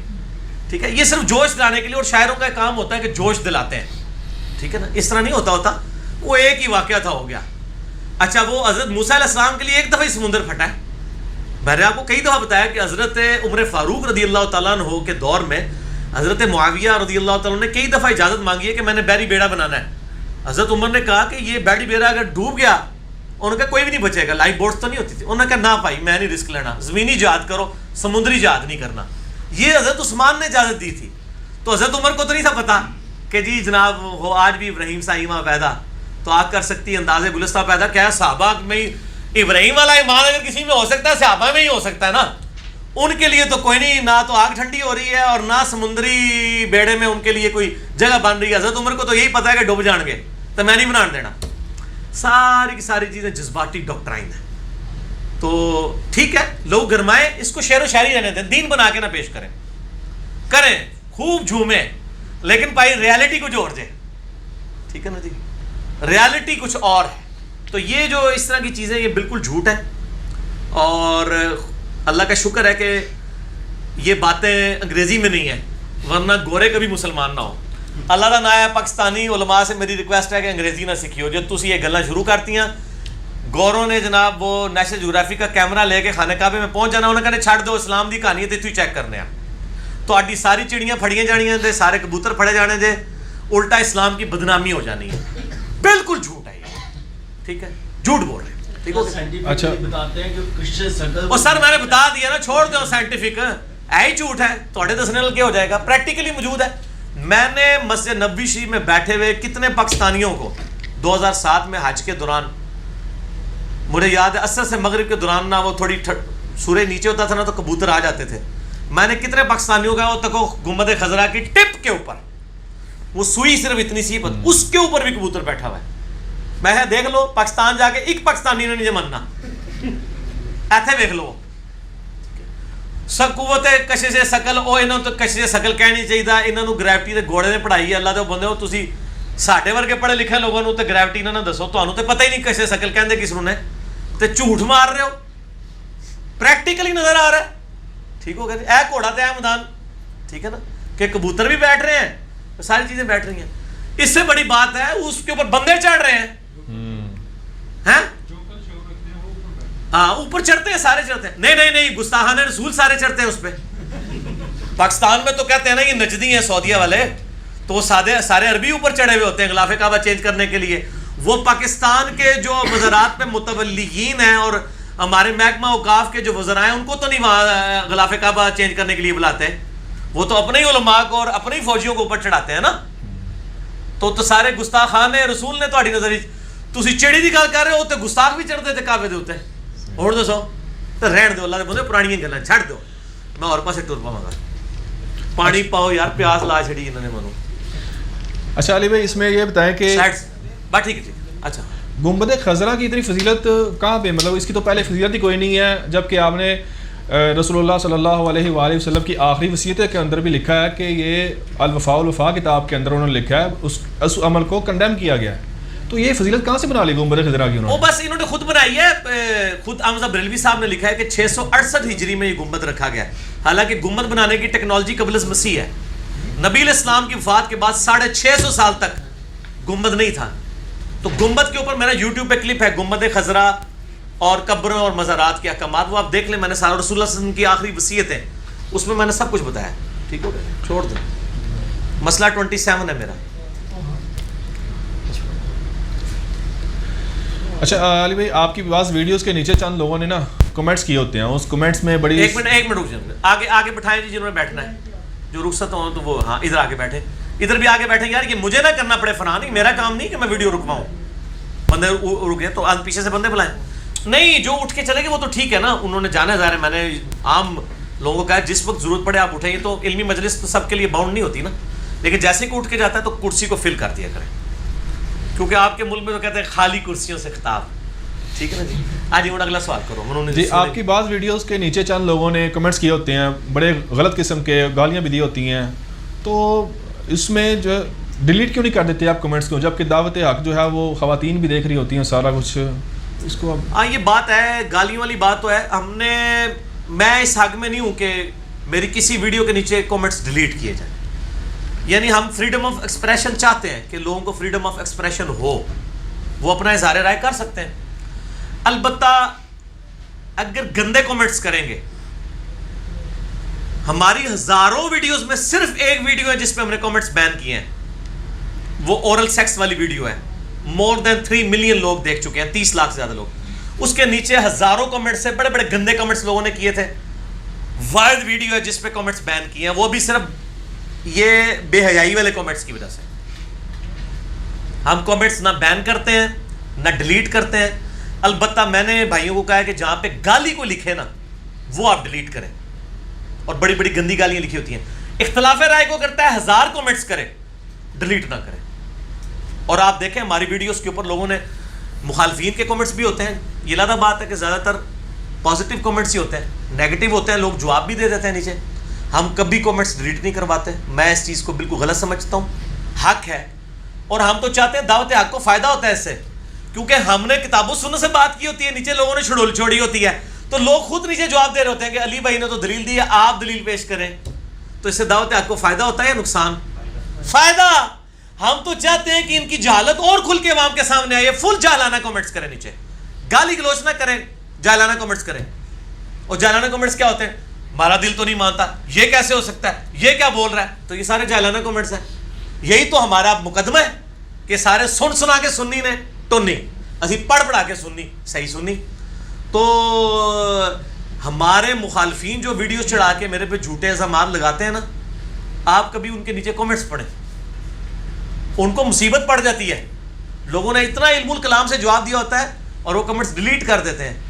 اور اس کو چیک کرنے کا میں آپ کو طریقہ بتاتا ہوں. ویسے تو یہ ویڈیو ریپلائی ٹو انجینئر محمد علی مرزا کی وجہ سے کوئی 200-400 بندہ دیکھ لیتا ہے، یہ نہ لکھے تو کسی نے بھی نہیں دیکھنی. اس کا طریقہ یہ ہے کہ یوٹیوب کے اوپر کاؤنٹنگ آ رہی ہوتی ہے کہ اس کے نیچے کمنٹس کتنے ہوئے ہیں. آپ اگر کمنٹس ڈیلیٹ بھی کر دیں نا، کاؤنٹنگ میں سے وہ ڈیلیٹ نہیں ہوتے. تو آپ دیکھیں اوپر لکھے ہوں گے 100 کمنٹس، نیچے آپ دیکھیں گے تو 25 ہوں گے، باقی 75 انہوں نے ڈیلیٹ کر دیے ہوتے ہیں. اور سمجھ لو انہوں نے خلاف سن. ہم یہ کام نہیں کرتے. ہاں جہاں پہ گالی گلوچ ہو، وہ میں نے بھائیوں کو کہا کہ گالی گلوچ کو ضرور ڈیلیٹ کریں. وہ کوئی اسلامی علمی طریقہ نہیں ہے، نہ اسلام اس کو پسند کرتا ہے کہ آپ گالیوں کے ساتھ اختلاف کریں. اور یہ بھی اسلام کی ناپسندیدگی ہے. مجھے پرسنلی کوئی فرق نہیں پڑتا، کوئی مجھے گالی بھی نکالے. میں آپ کو پرسنلی بات بتا رہا ہوں، کتنے علماء نے مجھے کتنی گندی گالیاں نکالی ہیں، اور میں نے اپنی ویڈیوز میں ان کے لیے تعریفی کلمات کہے. میں علم کی فیلڈ کا بندہ ہوں، مجھے کوئی فرق نہیں پڑتا. گالی نکال کے وہ اپنا ظرف شو کر رہا ہے، میں علمی تحقیق میں کسی کی قدر کر کے اپنا ظرف شو کر رہا ہوں. گالی میں صرف ہمیں خطرہ یہ والا ہوتا ہے کہ لوگ پڑھیں گے، فیمیلز بھی پڑھتی ہیں، پھر بعض کا اتنی واحد گالیاں ہیں، کیونکہ آپ کو پتہ ہے علماء کی وکیبلری جو ہے نا گالیوں کی، وہ دنیا داروں سے زیادہ ہوتی ہے. عام آدمی اتنی موٹی گال کرتا ہے، یہ اتنی موٹی گال کرتے رہے، ٹھیک ہے نا. تو وہ اس وکیبلری سے ہمیں بڑا ڈر لگتا ہے کہ وہ لوگ پڑھیں گے، ورنہ مجھے نہیں فرق پڑتا. مجھے بتائیں اگر کسی نے نیچے گالی کی ہے، اس سے ہماری دعوت کے حق کو کیا نقصان ہوگا. پچھلے 100 سالوں میں نبی علیہ السلام کے خلاف 60,000 کتابیں لکھی گئی ہیں، اور اسلام تیزی سے جتنا ان 100 سالوں میں پھیلا ہے نا، پچھلے 1400 سال میں نہیں پھیلا اتنی تیزی سے. Islam is the fastest growing religion in America and Europe. حالانکہ 60,000 میں سے 60 کتابوں کے جواب بھی مسلمانوں نے نہیں دیے. مسلمان بات صرف یہی کہہ سکتے ہیں کہ جی سلمان رشدی کو قتل کر دو. سلمان رشدی کی کتاب کا جواب دینا وہ مشکل ہے ان کے لیے، اس لیے کہ اس کتاب کا جواب دینے کا مطلب ہے کہ اپنے بزرگ بابوں کی کتابوں کو بھی نگیٹ کرنا پڑے گا. رشدی دجال نے جو کچھ نبی علیہ السلام پہ ایلیگیشن لگائے ہیں، اس نے کوئی گھر بیٹھ کے نہیں لگائے ہیں. وہی جھوٹی کتابیں جو گستاخانہ عبارتیں ہم ہائی لائٹ کرتے ہیں نا کہ یار یہ جعلی روایتیں کتابوں میں نکالو اس کو، وہی اس نے جمع کی ہوئی ہیں. راج پال نے، جس کو غازی علم دین نے مارا تھا، اس نے بھی کوئی اپنی طرف سے تو باتیں نہیں لکھی ہوئی تھی. یہ ساری جعلی باتیں کتابوں میں. ہم یہی تو رونا روتے ہیں کہ مسلم شریف کی پہلی حدیث ہے، بخاری میں بھی ہے، جس نے میری طرف جھوٹی حدیث منسوب کی اپنا مقام دوزخ میں دیکھ لے.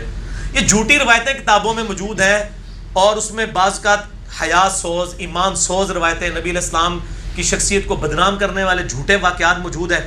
میرا یوٹیوب پہ ایک کلپ ہے، نبی علیہ السلام کو بدنام کرنے والے جھوٹے واقعات. آپ یوٹیوب پہ لکھیں، آپ کو پتہ چلے گا. وہی واقعات وہ نقل کرتے ہیں تصوف کی کتابوں سے اٹھا کے، ٹھیک ہے جی، کشف المحجوب سے اٹھا کے، حشد بہشت سے اٹھا کے، اور اسی طریقے سے تاریخ کی کتابوں سے اٹھا کے کرتے ہیں. اور جواب انہوں نے کہاں سے دینے ہیں؟ یہ صرف یہ کہہ سکتے ہیں مار دو اگلے کو، کیونکہ ان کو پتہ ہے کہ ہماری کمپیٹنسی نہیں ہے، اور اگر ہم نے جواب دیا تو جواب رشدی کو بعد میں ہو رہا ہوگا، ہمارے بابوں کو پہلے ہو رہا ہوگا، تو لوگ پھر ہمیں بابی کہیں گے. نہ میں وابی تو نہ میں بابی. ٹھیک ہے جی. اچھا اکثر ویڈیو چڑھی ہوتی ہیں آپ کے نام سے رپلائی ٹو انجینئر محمد علی مرزا, تو یہ سب کو اجازت ہے مشہور ہونے کے لیے, ایسا کر سکتا ہے؟ اگر وہ واقعی مجھے رپلائی کر رہا ہے تو کرے, اگر وہ قرآن و حدیث کو رپلائی کر رہا ہے نا تو پھر رپلائی ٹو انجینئر محمد علی مرزا نہ لکھا کرے رپلائی ٹو صحیح بخاری اینڈ صحیح مسلم. یعنی اگر میں بخاری سے حدیث بیان کر رہا ہوں 2812 کہ عمار کو ایک باغی جماعت قتل کرے گی, عمار ان کو اللہ اور جنت کی طرف بلائے گا, وہ جماعت دوزخ کی طرف بلانے والی ہوگی, تو اب عمار کے مخالفین کی جماعت کو دوزخی اور دوزخ کی طرف بلانے والی جماعت, دوزخی نہیں دوزخ کی طرف بلانے والی جماعت اور باغی جماعت نبی علیہ السلام نے کہا, نقل کس نے کیا؟ بخاری نے. تو انجینئر صاحب تے کیڑا غصہ ہے؟ کٹو امام بخاری سے اگر کٹنا چاہتا ہے, بلکہ امام بخاری کا بھی کوئی قصور نہیں ہے, تو نبی علیہ السلام کا فرمان ہے. ٹھیک ہے, تو وہ رپلائی ٹو بخاری مسلم لکھا کریں یا لکھا کریں رپلائی ٹو نبی صلی اللہ علیہ وآلہ وسلم, تاکہ آپ اپنے ایمان سے یاد ہو بیٹھیں. اچھا علی بھائی, رمضان المبارک کی آمد ہے, اس حوالے سے اگر آپ کے کوئی لیکچرز ہیں تو ان کے نمبر بتا دیں, خصوصاً فقہی احکام و مسائل کے متعلق, اور یہ بھی کائنڈلی ذرا بتا دیں کہ کیونکہ اس میں لکھا ڈیٹیل نہیں لکھی ہوئی کہ کون سے مسئلے میں کون سے چیزیں ڈیٹیل ڈسکشن ہوئی ہے. دیکھیں رمضان المبارک پہ میرے ڈیٹیل 4 لیکچر ہیں, مسئلہ number 53A B C D. ٹھیک ہے جی, اور اس میں میں نے فقہی احکام و مسائل بڑے ڈیٹیل کے ساتھ بتائے ہیں, اور ان کے کلپس بھی ہمارے یوٹیوب والے چینل پہ ہیں, سحری اور افطاری کے مسائل, اور سحری کی ٹائمنگ پہ سنی شیعہ اختلاف, رویت حلال, یہ ساری چیزیں اس کے اندر کلپس کی فارم میں بھی آئی ہوئی ہیں. آپ جو بھی لکھیں گے ساتھ انجینئر محمد علی مرزا لکھ دیں, انشاءاللہ تعالیٰ وہ کلپ کھل جائیں گے. اچھا, اس میں میں ایک سرسری طور پہ ایڈ کر دوں, مجھے پچھلے دنوں کچھ ای میلز آئی تھیں, یہ پیچھے جو لوگ گفتگو کر رہے ہیں نا, تو اللہ تعالیٰ ان کو ہدایت دے, اگر ہدایت نہیں دے سکتا تو اللہ تعالیٰ ان کو یہاں اکیڈمی سے باہر نکال دے فوراً. اچھا, تو یہ اکثر لوگ مجھے ای میلز بھی کرتے ہیں, اور آپ لوگوں کو بھی آتی ہوں گی. مجھے ضمناً اس کے اوپر یاد آ گیا, آپ نے کہا نا وہ جو لیکچرز کون کون سے ہیں, کئی لوگوں نے کہا جی آپ کی کچھ ویڈیوز یوٹیوب سے ڈیلیٹ ہو گئی ہوئی ہیں, اور کچھ کلپس ڈیلیٹ ہو گئے ہیں, یا آپ نے کر دیے ہیں, وہ کیوں کیے ہوئے ہیں. تو میں ذرا اس کے اوپر کیٹاگوریکل بتا دوں, اس کی کئی ایک ریزنز ہوتی ہیں یوٹیوب سے ویڈیو اٹھانے کی. کئی میری ویڈیوز ہیں جو دوبارہ سے ریکارڈ ہو چکی ہیں, جیسے مسئلہ نمبر 5 حیات النبی والا صلی اللہ علیہ وآلہ وسلم, جب وہ نیا ریکارڈ ہوا تھا ہم نے پرانا ڈیلیٹ کر دیا. حاضر و ناظر کے اوپر مسئلہ 7 نیا ریکارڈ ہوا, پرانا ڈیلیٹ کر دیا. درود شریف پہ مسئلہ 56 نیا ریکارڈ ہوا, پرانا ڈیلیٹ کر دیا. وہ آبویس ہے, پھر ورنہ کنفیوژن ہوتی ہے. اسی طریقے سے بعض ویڈیوز کی پکچر کوالٹی اچھی نہیں ہوتی, آواز نہیں اچھی ہوتی, اور ہم بہتر فارم میں اسے ریکارڈ کروا دیتے ہیں, پھر پرانے کلپ ہم اڑا دیتے ہیں. یہ نہیں ہوتا کہ میں نے کسی مسئلے میں رجوع کر لیا تو میں پرانا کلپ ڈیلیٹ کر دوں, ورنہ تو پتہ ہی نہیں چلے گا کس سے رجوع کیا ہے, میں نے کب کہا تھا. یہ تو اسی طریقے سے قرآن حکیم میں جو منسوخ آیات ہیں وہ نکال دی جائیں, وہ منسوخ ہوں گی تو پتہ چلے گا نا یہ ناسخ فلاں کی منسوخ ہے. تو ہم وہ ویڈیوز جس پہ میں رجوع بھی کرتا ہوں نا, وہ ویڈیو میری چڑھی رہتی ہے, اتارنے میں اس طرح کی ریزنز ہوتی ہیں. پھر بسا اوقات کوئی ایسی ویڈیوز بھی, کاپی رائٹس والا مسئلہ تو ہمارے ساتھ نہیں ہوتا, کیونکہ ہم حد الامکان کوشش کرتے ہیں کسی دوسرے کی ویڈیو نہ لگائیں کہ وہ یوٹیوب پہ کاپی رائٹ کلیم کر کے ہماری ویڈیو اڑوا دیں. ایسے ابھی تک ہماری کوئی ویڈیو ڈیلیٹ نہیں ہوئی ہے. حالانکہ 2-4 کلپ میں ہم نے علماء کے کلپ ڈالے ہوئے ہیں ساتھ, لیکن کسی نے کاپی رائٹس کلیم نہیں کیے. وہ ذرا پبلکلی انہوں نے پھر ہوگا. میرے کلپ تو سارے کرتے ہیں, سوائے یہ کہ کوئی حرکت کرے تو پھر ہم ڈیلیٹ کراتے ہیں, ورنہ ادروائز ٹھیک ہے وہ اپنا ظرف شو کریں. اس حوالے سے کچھ ویڈیوز واقعی ڈیلیٹ کی ہوئی ہیں ہم نے, اور وہ بعض اس وقت حالات ایسے ہو گئے تھے جس کی وجہ سے ہمیں وہ ویڈیو ڈیلیٹ کرنی پڑی ہیں. وہ اسپیسیفکلی ہو گئی تھی, ان ویڈیوز کو لوگ مس یوز کر رہے تھے, کبھی مناظرے کے نام سے, کبھی فلاں کے نام سے. اور پھر بعض کم عقل لوگ ہیں, جب ہم بار بار کہتے ہیں کہ ہم بزرگوں کی گستاخانہ عبارتوں کو غلط کہتے ہیں, ان کتابوں کے چھاپنے والوں کو غلط کہتے ہیں, بزرگوں سے ہمارا کوئی لینا دینا نہیں ہے. ہمارا لینا دینا ویسے ان بزرگوں کے ساتھ ہے ہی نہیں ہے, کیونکہ یہ سارے درمیانے بزرگ ہیں. ہم پرانے بزرگوں کو مانتے ہیں, درمیانے والوں کو نہیں مانتے. یہ کہتا نہیں پرانے بزرگ, اور جن کو یہ پرانا کہہ رہے ہوتے ہیں وہ تو درمیانے ہوتے ہیں. 8 سے 1000 سال پہلے کوئی بزرگ ہے, وہ پرانا تو نہیں ہے. وہ درمیانہ ہے. پرانا وہ ہے جو 1400 سال پرانا ہے. نبی علیہ السلام صحابہ تابعین. لہٰذا یہ جیسے میں نے وابی اور بابی دو ٹرم بنائی ہیں نا, آندہ کہنے پرانے بزرگوں نے مانتا, ان کو نہیں, پرانے کو مانتے ہیں, درمیانے کو نہیں مانتے. اور درمیانے سے دونوں طرف کنایا ہو سکتا ہے, نہ ادھر نے نہ ادھر نے. ٹھیک ہے نا جی. کتابوں سے تو یہ لگتا ہے ان شخصیات کے بارے میں ہم بات نہیں کرتے. ہم درمیانوں کو نہیں مانتے, پرانوں کو مانتے. اس لیے کہ آج جو ہے نئے, انہوں نے بھی 500 سال بعد پرانا ہو جانا ہے, لیکن انجینئر والی ڈاکٹرائن میں یہ بھی درمیانے ہی رہیں گے. پرانے پہلے 300 سال والے ہی ہیں.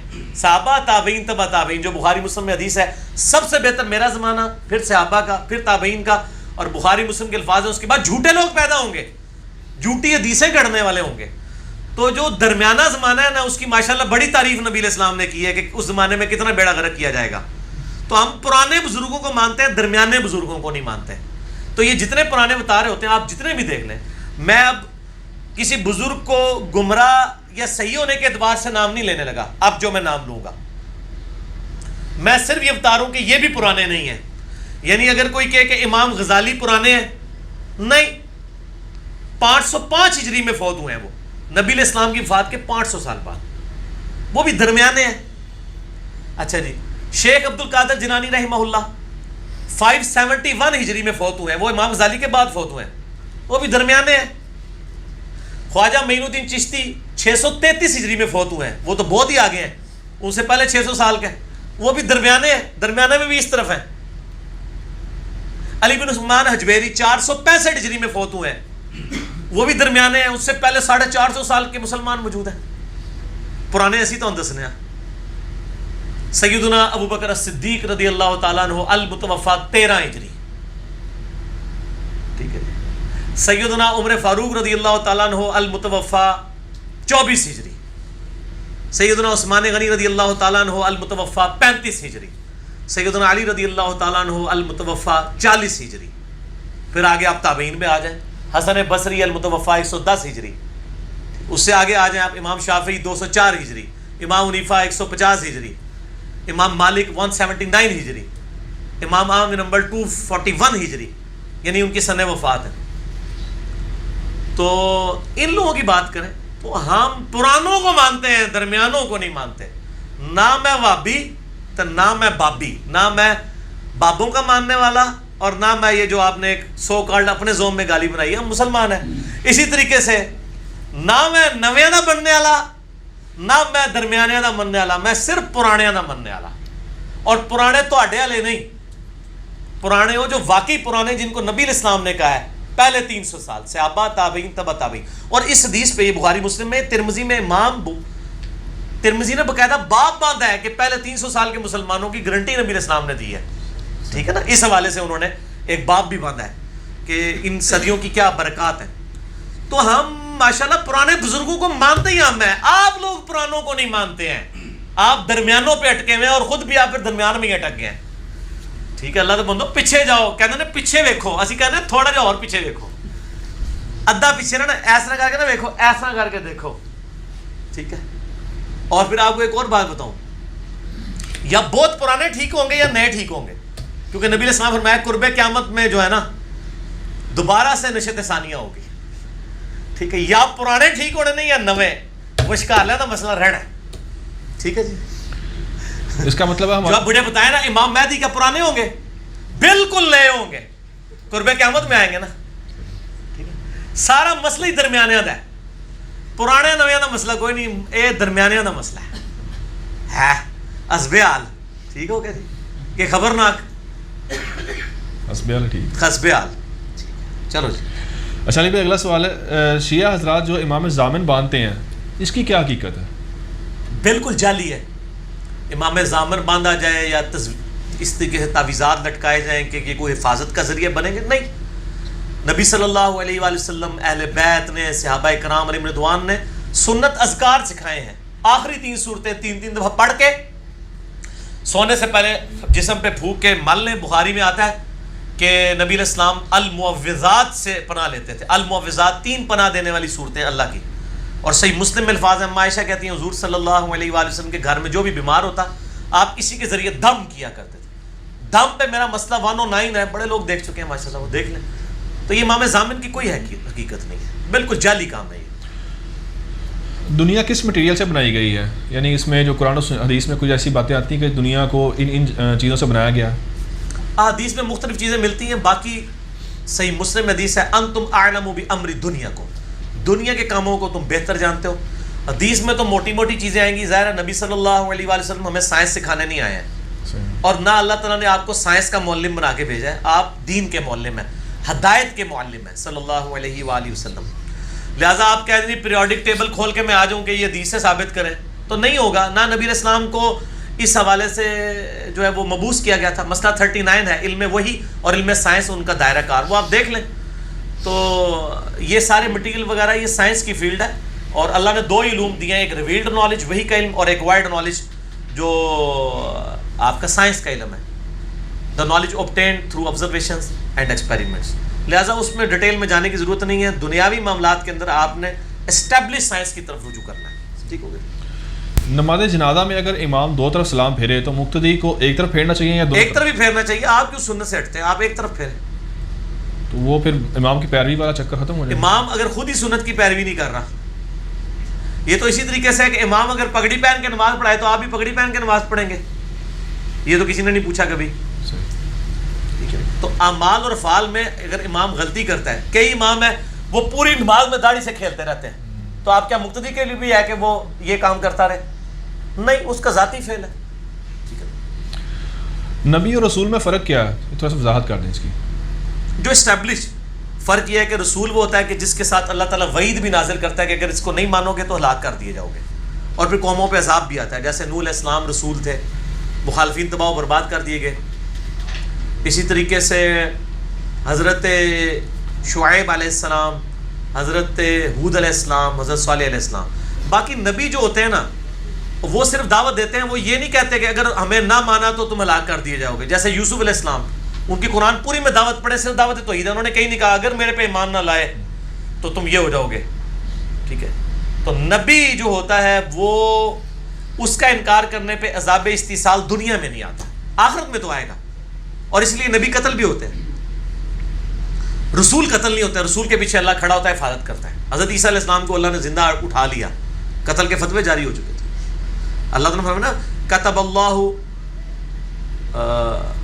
تعالیٰ نے یہ چیز طے کر دی ہے لأغلبن انا ورسولی، کہ میں اور میرے رسول غالب رہیں گے۔ ہمارے نبی علیہ السلام بھی غالب رہے ہیں، آپ دیکھ لیں، کافروں نے بڑی سازش کی ہے آپ کو شہید کرنے کی، لیکن اللہ تعالیٰ نے دین کو غالب کیا۔ تو یہ ایک مین فرق اس حوالے سے مانا جاتا ہے۔ اچھا، اور صاحب شریعت بھی ہوتا ہے رسول، نبی جو ہے وہ آلریڈی کسی شریعت والے پیغمبر کی دین کا مجدد بن کے آتا ہے، پیغمبر بھی ہوتا ہے اور مجدد بھی ہوتا ہے۔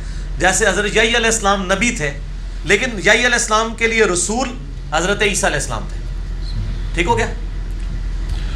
کیا سال بھر کے لیے گندم راشن کے طور پر جمع کر سکتے ہیں؟ کریں، کیوں نہ کریں، کوئی عرض نہیں۔ تو وہ ذخیرہ کرنے میں نہیں آئے گا؟ نہیں، اپنے لیے کر رہے ہیں نا آپ۔ ذخیرہ اندوزی تو یہ ہے کہ آپ پوری مارکیٹ سے گندم اٹھا لیں، آپ اپنے لیے ضرور کریں۔ جتنے کتنی کو کر لے گا یار، کسی کے کتنے بچے ہوں گے، کتنی بیویاں ہوں گی، ایک کوئی اتنا امیر سے نہیں ہے نا کوئی جناب پورا جہاز لے کے نسیا ہے۔ ٹھیک ہے؟ اس طرح تو نہیں ہوگا۔ امام ابو حنیفہ رحمہ اللہ کو امام اعظم کیوں کہا جاتا ہے، جبکہ ابوبکر صدیق رضی اللہ تعالیٰ عنہ کو صدیق اکبر اور عمر فاروق رضی اللہ تعالیٰ عنہ کو فاروق اعظم کہا جاتا ہے؟ یہ بھی غلط کہا جاتا ہے، کسی حدیث میں صدیق اکبر اور فاروق اعظم نہیں، ہم تو اسے بھی غلط سمجھتے ہیں۔ صدیق اکبر بھی نبی صلی اللہ علیہ وآلہ وسلم ہے، فاروق اعظم بھی نبی صلی اللہ علیہ وآلہ وسلم ہے۔ یہ مولویوں نے ٹرم ڈیوائز کی ہے، حدیث میں صرف صدیق آیا ہے۔ ٹھیک ہے جی؟ المعجم الکبیر طبرانی کے اندر ہے، سنن الکبریٰ البیہقی میں، میں نے واقعہ معراج والے لیکچر میں 126 میں بتایا تھا کہ واقعہ معراج کی تصدیق کرنے کی وجہ سے نبی صلی اللہ علیہ وآلہ وسلم نے صدیق کا لقب دیا ہے۔ صدیق اکبر یہ بالکل بدعت بنایا ہوا ہے، صدیق ہے صرف، فاروق اعظم بھی نہیں، صرف فاروق ہے۔ اچھا، آپ مجھے یہ پوچھیں، صدیق اکبر، فاروق اعظم، آگے کیا آتا ہے؟ صرف غنی، اتھی ہونا چاہیے تھے غنی کبیر، کوئی نہیں نہ آیا، وہ صحیح ہے، صرف غنی۔ ٹھیک ہے؟ حیدر کرار، حیدر اعظم تو کوئی نہیں آیا نا، علی المرتضیٰ ہی آیا، مرتضیٰ اعظم تو نہیں آیا نا۔ تو یہ پہلے دو علماء نے بنائے ہوئے ہیں، انہوں نے یہ اس لیے بنائے کہ تاکہ اس کے ذریعے ہم کسی اور کو بھی ٹائٹل دے دیں گے، وہ ٹائٹل بھی غلط ہے۔ وہ کہتے ہیں جی اپنے زمانے میں معظم تھے، ہم کہتے ہیں یہ بھی جھوٹ ہے۔ ان کے زمانے میں امام جعفر صادق علیہ السلام موجود تھے، ان کے استاد اور سب سے بڑے عالم ویسے تو ہم امام مالک کو بھی ان سے بڑا امام سمجھتے ہیں، کیونکہ امام مالک حدیث کے بھی امام تھے، فقہ کے بھی امام تھے. امام حنیفہ سے اگر کمپیئر کیا جائے ان کے زمانے میں امام مالک ان سے بڑے امام تھے، اور امام مالک کے پوتا شاگرد ہے امام حنیفہ. جی امام مالک کے شاگرد ہیں امام محمد. امام محمد نے امام مالک سے الموطا امام مالک نقل کی تھی، جو الموطا امام محمد کے نام سے مشہور ہے. جب امام حنیفہ کے پاس آئے تو انہوں نے کہا مجھے بھی یہ حدیثیں لکھوانا جو تم مالک سے سیکھ کے آئے ہو. تو امام حنیفہ تو پوتا شاگرد ہے امام مالک کے، تو امام مالک کو امام اعظم کہا کرے نا. ٹھیک ہو گئے. کیا زکوٰۃ کے پیسوں سے حج یا عمرہ کیا جا سکتا ہے اور کروایا جا سکتا ہے؟ نہیں کیا تو کوئی نہیں کرتا، کروایا ہی جاتا ہے سر، کروایا جاتا ہے، کسی کو کروایا جاتا ہے. جس کو آپ کروا رہے ہیں تو ظاہر ہے وہ تو اس کے پاس پیسے ہی نہیں ہے. جیسے ہی اس کے پاس پیسے آ گئے اس پہ حج فرض ہو جائے گا، اور وہ اس طریقے سے جو حج کرے گا دوبارہ اگر وہ امیر بھی ہو جائے دوبارہ حج کرنے کی ضرورت نہیں. اجماع ہے اس پہ. وہ کہتے ہیں نہیں وہ زکوٰۃ کے پیسوں سے حج کرا رہے ہیں اس پہ تو حج فرض ہی نہیں. بھائی جیسے ہی آپ نے زکوٰۃ کے پیسے اس کو دیے تو استطاعت پیدا ہوگی اس کے اندر، اس پہ حج فرض ہو گیا، کریں. اور یہ جو مشہور ہے جب تک ماں باپ حج نہ کریں اولاد نہیں کر سکتی، جھوٹ ہے. جس کے پاس مال ہے اسی پہ حج فرض ہوگا، ماں باپ پہ کہاں سے فرض ہو جائے گا؟ ماں باپ غریب ہیں تو نہیں کریں گے. میت کو بیری کے پتوں سے غسل دینا کیسا ہے؟ سنت ہے. وہ جھاگ کے لیے اور وہ صابن کے ایکویلنٹ استعمال ہوتا تھا. 7 بیری کے پتے لے کے، صحیح بخاری میں آتا ہے نبی علیہ السلام نے اپنی بیٹی کو جب یعنی ان کے غسل کے لیے کہا تو کہا کہ 7 بیری کے پتوں. اب اس کے ایکویلنٹ جو ہے نا وہ بیری کے پتے لوگ تلاش کر رہے ہوتے ہیں. وہ اسی طریقے سے کہ آپ کے پاس ٹوتھ پیسٹ بھی موجود ہے، ٹوتھ برش بھی موجود ہے، اور اب آپ مسواک تلاش کر رہے ہیں. چلیں یہ تو مثال علماء کو بری لگے کہ میں نے علماء کے لیے اس سے بھی اچھی مثال رکھی ہے. یہ کہتے ہیں جی مسواک تو سنت ہے نا جی، ٹوتھ پیسٹ والا ثواب نہیں. میں کہتا ہوں ٹھیک ہے، اب بتاؤ غسل کرنے کے لیے جسم سے گندگی دور کرنے کے لیے صابن سنت ہے یا مٹی؟ مٹی. تو کون سے عالم صاحب جو ہیں انہوں نے مٹی کی گاچیاں رکھی ہوئی ہیں اپنے پاس؟ ادھر کہیں گے جی صفائی نصف ایمان ہے، اصل مقصد تو صفائی ہے تو صابن سے ہی کرتے ہیں. تو سرکار مسواک کی جگہ بھی اگر کوئی ٹوتھ پیسٹ یا ٹوتھ برش کر لے تو اصل مقصد صفائی ہے، پھکیاں نہ لیں سر. ٹھیک ہے جی. ادھر بھی بیری کا مقصد یہ تھا. تو اگر کوئی صابن شیمپو یا یہ چیزیں استعمال کرتا ہے سوپ وغیرہ تو ٹھیک ہے کرے. کوئی اس کی خاص فضیلت آئی ہے حدیث میں؟ نہیں فضیلت کوئی نہیں ہے. علماء نے کافی فضائل لکھے ہیں کہ جس پہ جادو ہو یہ کر دے فلاں کر دے، ہمیں حدیثوں میں نہیں کہی. ہاں یہ اکثر آتا ہے جادو اثرات ختم کرنے کے لیے. تو چلے علماء نے لکھے ان سے پوچھیں. امام مقتدیوں کو صف سیدھی کرنے کے لیے عربی میں جو الفاظ کہتے ہیں وہ صحیح سند سے کوئی ثابت جو صحیح الفاظ ہیں وہ بتا دیں. یہی ہے نا استو واعتدلوا، سیدھے ہو جاؤ، صف اعتدال کے ساتھ کھڑے ہو جاؤ. کوئی اور الفاظ بھی ثابت ہیں؟ کیونکہ اکثر عرب کے علماء جو ہے نا وہ اور بھی الفاظ کے ساتھ کوئی غرض نہیں ہے. اصل مقصد یہ ہے کہ جو بخاری مسلم میں ہے، مشکات میں پہلی جلد میں آپ کو صف سیدھی کرنے کا بیان ملے گا. اس میں آتا ہے کہ نبی علیہ السلام صف سیدھی کرواتے تھے. یہ ہے اصل.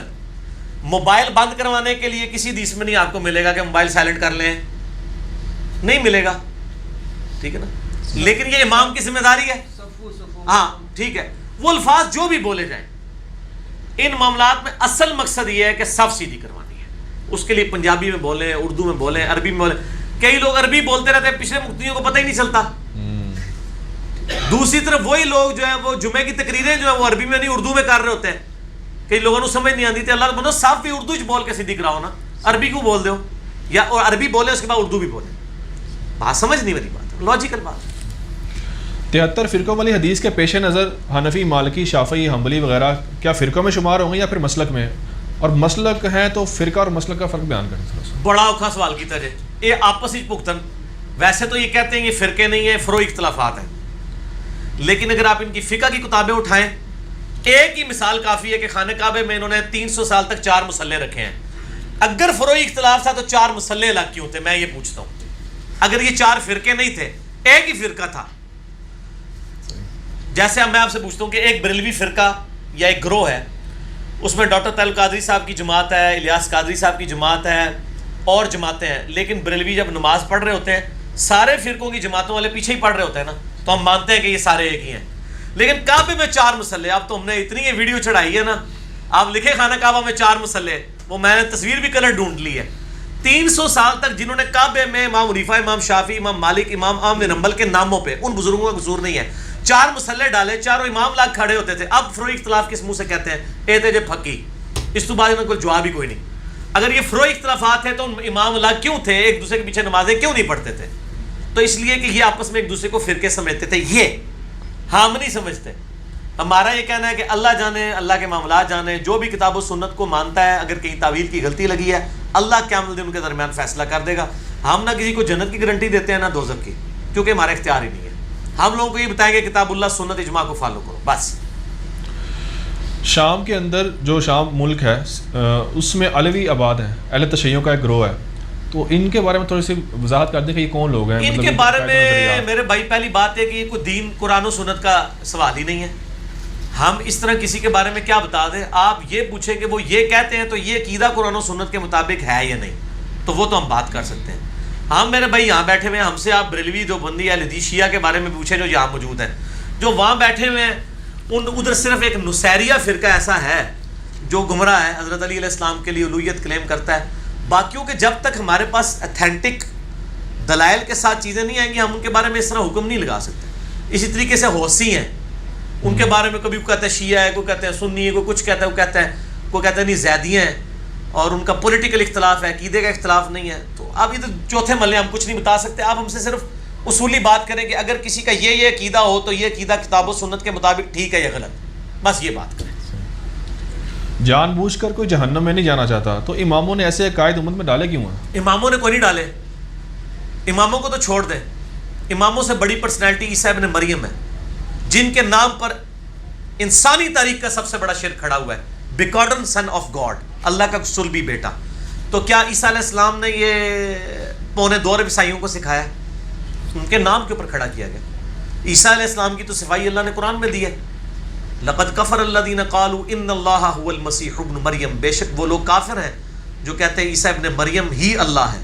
وقال المسیح، جبکہ مسیح تو خود کہتے تھے یا بنی اسرائیل، اے یعقوب علیہ السلام کی اولاد، انہ من یشرک باللہ اعبد اللہ ربی و ربکم، عبادت کرو اس رب کی جو تمہارا بھی رب ہے اور میرا بھی رب ہے. عیسیٰ تو یہ کہتے تھے انہ من یشرک باللہ فقد حرم اللہ علیہ الجنہ ومأواہ النار وما للظالمین من انصار، بے شک جو کوئی اللہ کے ساتھ شرک کرے گا اللہ نے اس پہ جنت حرام کر دی ہے، اس کا ٹھکانہ دوزخ ہے اور وہاں اس کا کوئی مددگار نہیں ہوگا.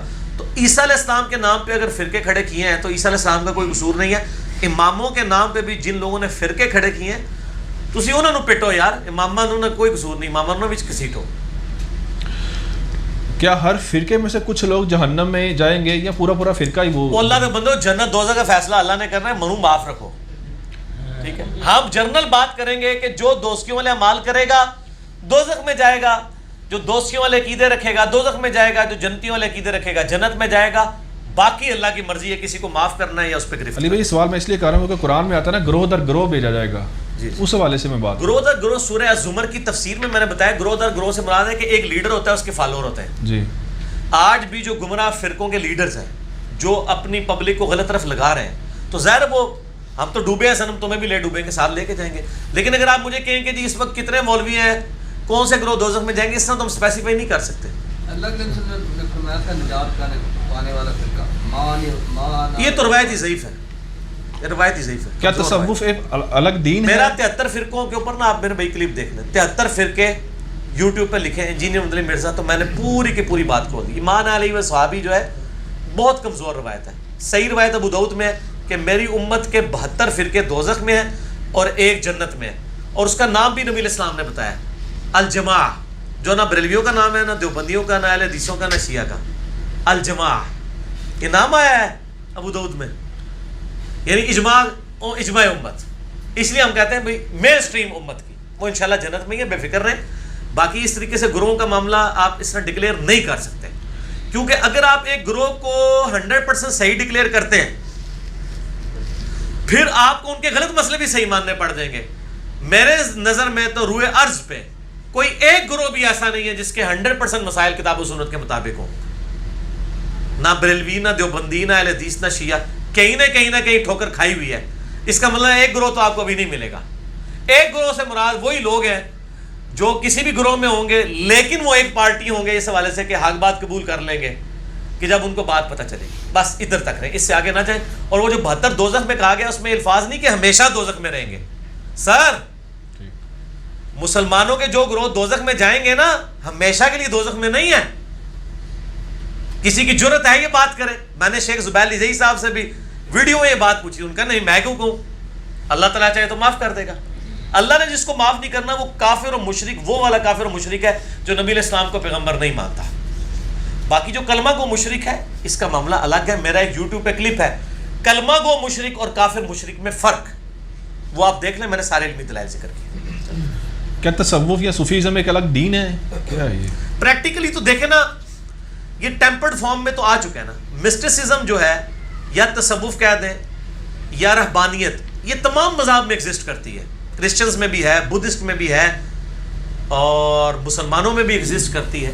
اس پوائنٹ آف ویو سے اسے ایک علیحدہ ریلیجن کہا جاتا ہے. لیکن ظاہر ہے کہ جو مسلمانوں کے صوفی ہیں ان کو ہم ظاہر کافر صوفی تو نہیں کہیں گے، مسلمان صوفی کہیں گے. جو عیسائیوں کے صوفی ہیں ان کو عیسائی صوفی کہیں گے. البتہ ان کے عقائد و نظریات جو کتاب و سنت سے ٹکرائیں گے وہ تو نہیں مانے جائیں گے. ٹھیک ہے، تو یہ ایک پارٹی ہے نا، اس پارٹی میں جو چیزیں کتاب و سنت کے مطابق ہوں گی ایکسیپٹیبل ہوں گی، جو نہیں ہوں گی وہ نہیں ہوں گی. بس اس کا کوئی قرآن و سنت میں کوئی ترغیب آئی ہے اس حوالے سے، رہبانیت یا اس حوالے سے؟ بھائی جو کچھ امت میں اس وقت کر رہے ہیں نا، امت کی اکثریت، ان میں سے کئی چیزیں نہیں آئی ہوئی ہیں. لوگ کر رہے ہیں، بدعت ہے. رہبانیت سے کوئی کافر تو نہیں ہو جاتا نا، بدعت ہے نا. اسلام میں تو مخالفت ہے رہبانیت کی، لیکن اس کی بنیاد پہ آپ کسی صوفی کو اسلام سے تو خارج نہیں کریں گے نا. آپ کہیں گے کہ ایک بدعت کے اوپر تھا. اگر کسی انسان کی 2 یا اس سے زیادہ شادیاں ہوں اور وہ برابری نہ کر پائے تو کیا اس کی بخشش نہیں ہوگی؟ انسان کی 2 یا 2 سے زیادہ، ہاں جی، بخشش تو ہو جائے گی، لیکن سر ظلم کی کیٹیگری تو پھر وہ بڑی سخت وعیدیں ہیں. ٹھیک ہے، کہ جو شخص اس طریقے سے بیویوں کے درمیان انصاف نہیں کرتا تو وہ تو اللہ تعالیٰ پھر ظالم کو چھوڑے گا تو نہیں. جنت دوزخ کیا، ہم تو دوزخ کا ایک پھیرا بھی لگانے کے لیے تیار نہیں. اللہ معافی دے، ہمیں تو اتنا ڈر لگتا ہے. اتنی دیدے طریقے سے کوئی بات کرے گی بخشش ہوگی کہ نہیں ہوگی. آگے آگے ایک ایک اسٹیپ چلتے جائیں، ایک ایک اسٹیپ آگے آگے. ٹھیک ہو گیا، آگے چل. قیامت کے دن کیا نبی علیہ الصلوۃ والسلام ہر مسلمان کی شفاعت کریں گے یا کچھ مسلمان محروم بھی رہ جائیں گے اس سے؟ ابن ماجہ میں حدیث ہے، نبی علیہ السلام فرمایا میری شفاعت میری امت کے کبیرہ گناہ کرنے والوں کے لیے بھی ہے. البتہ جو مشرک ہے وہ شفاعت سے محروم رہے گا.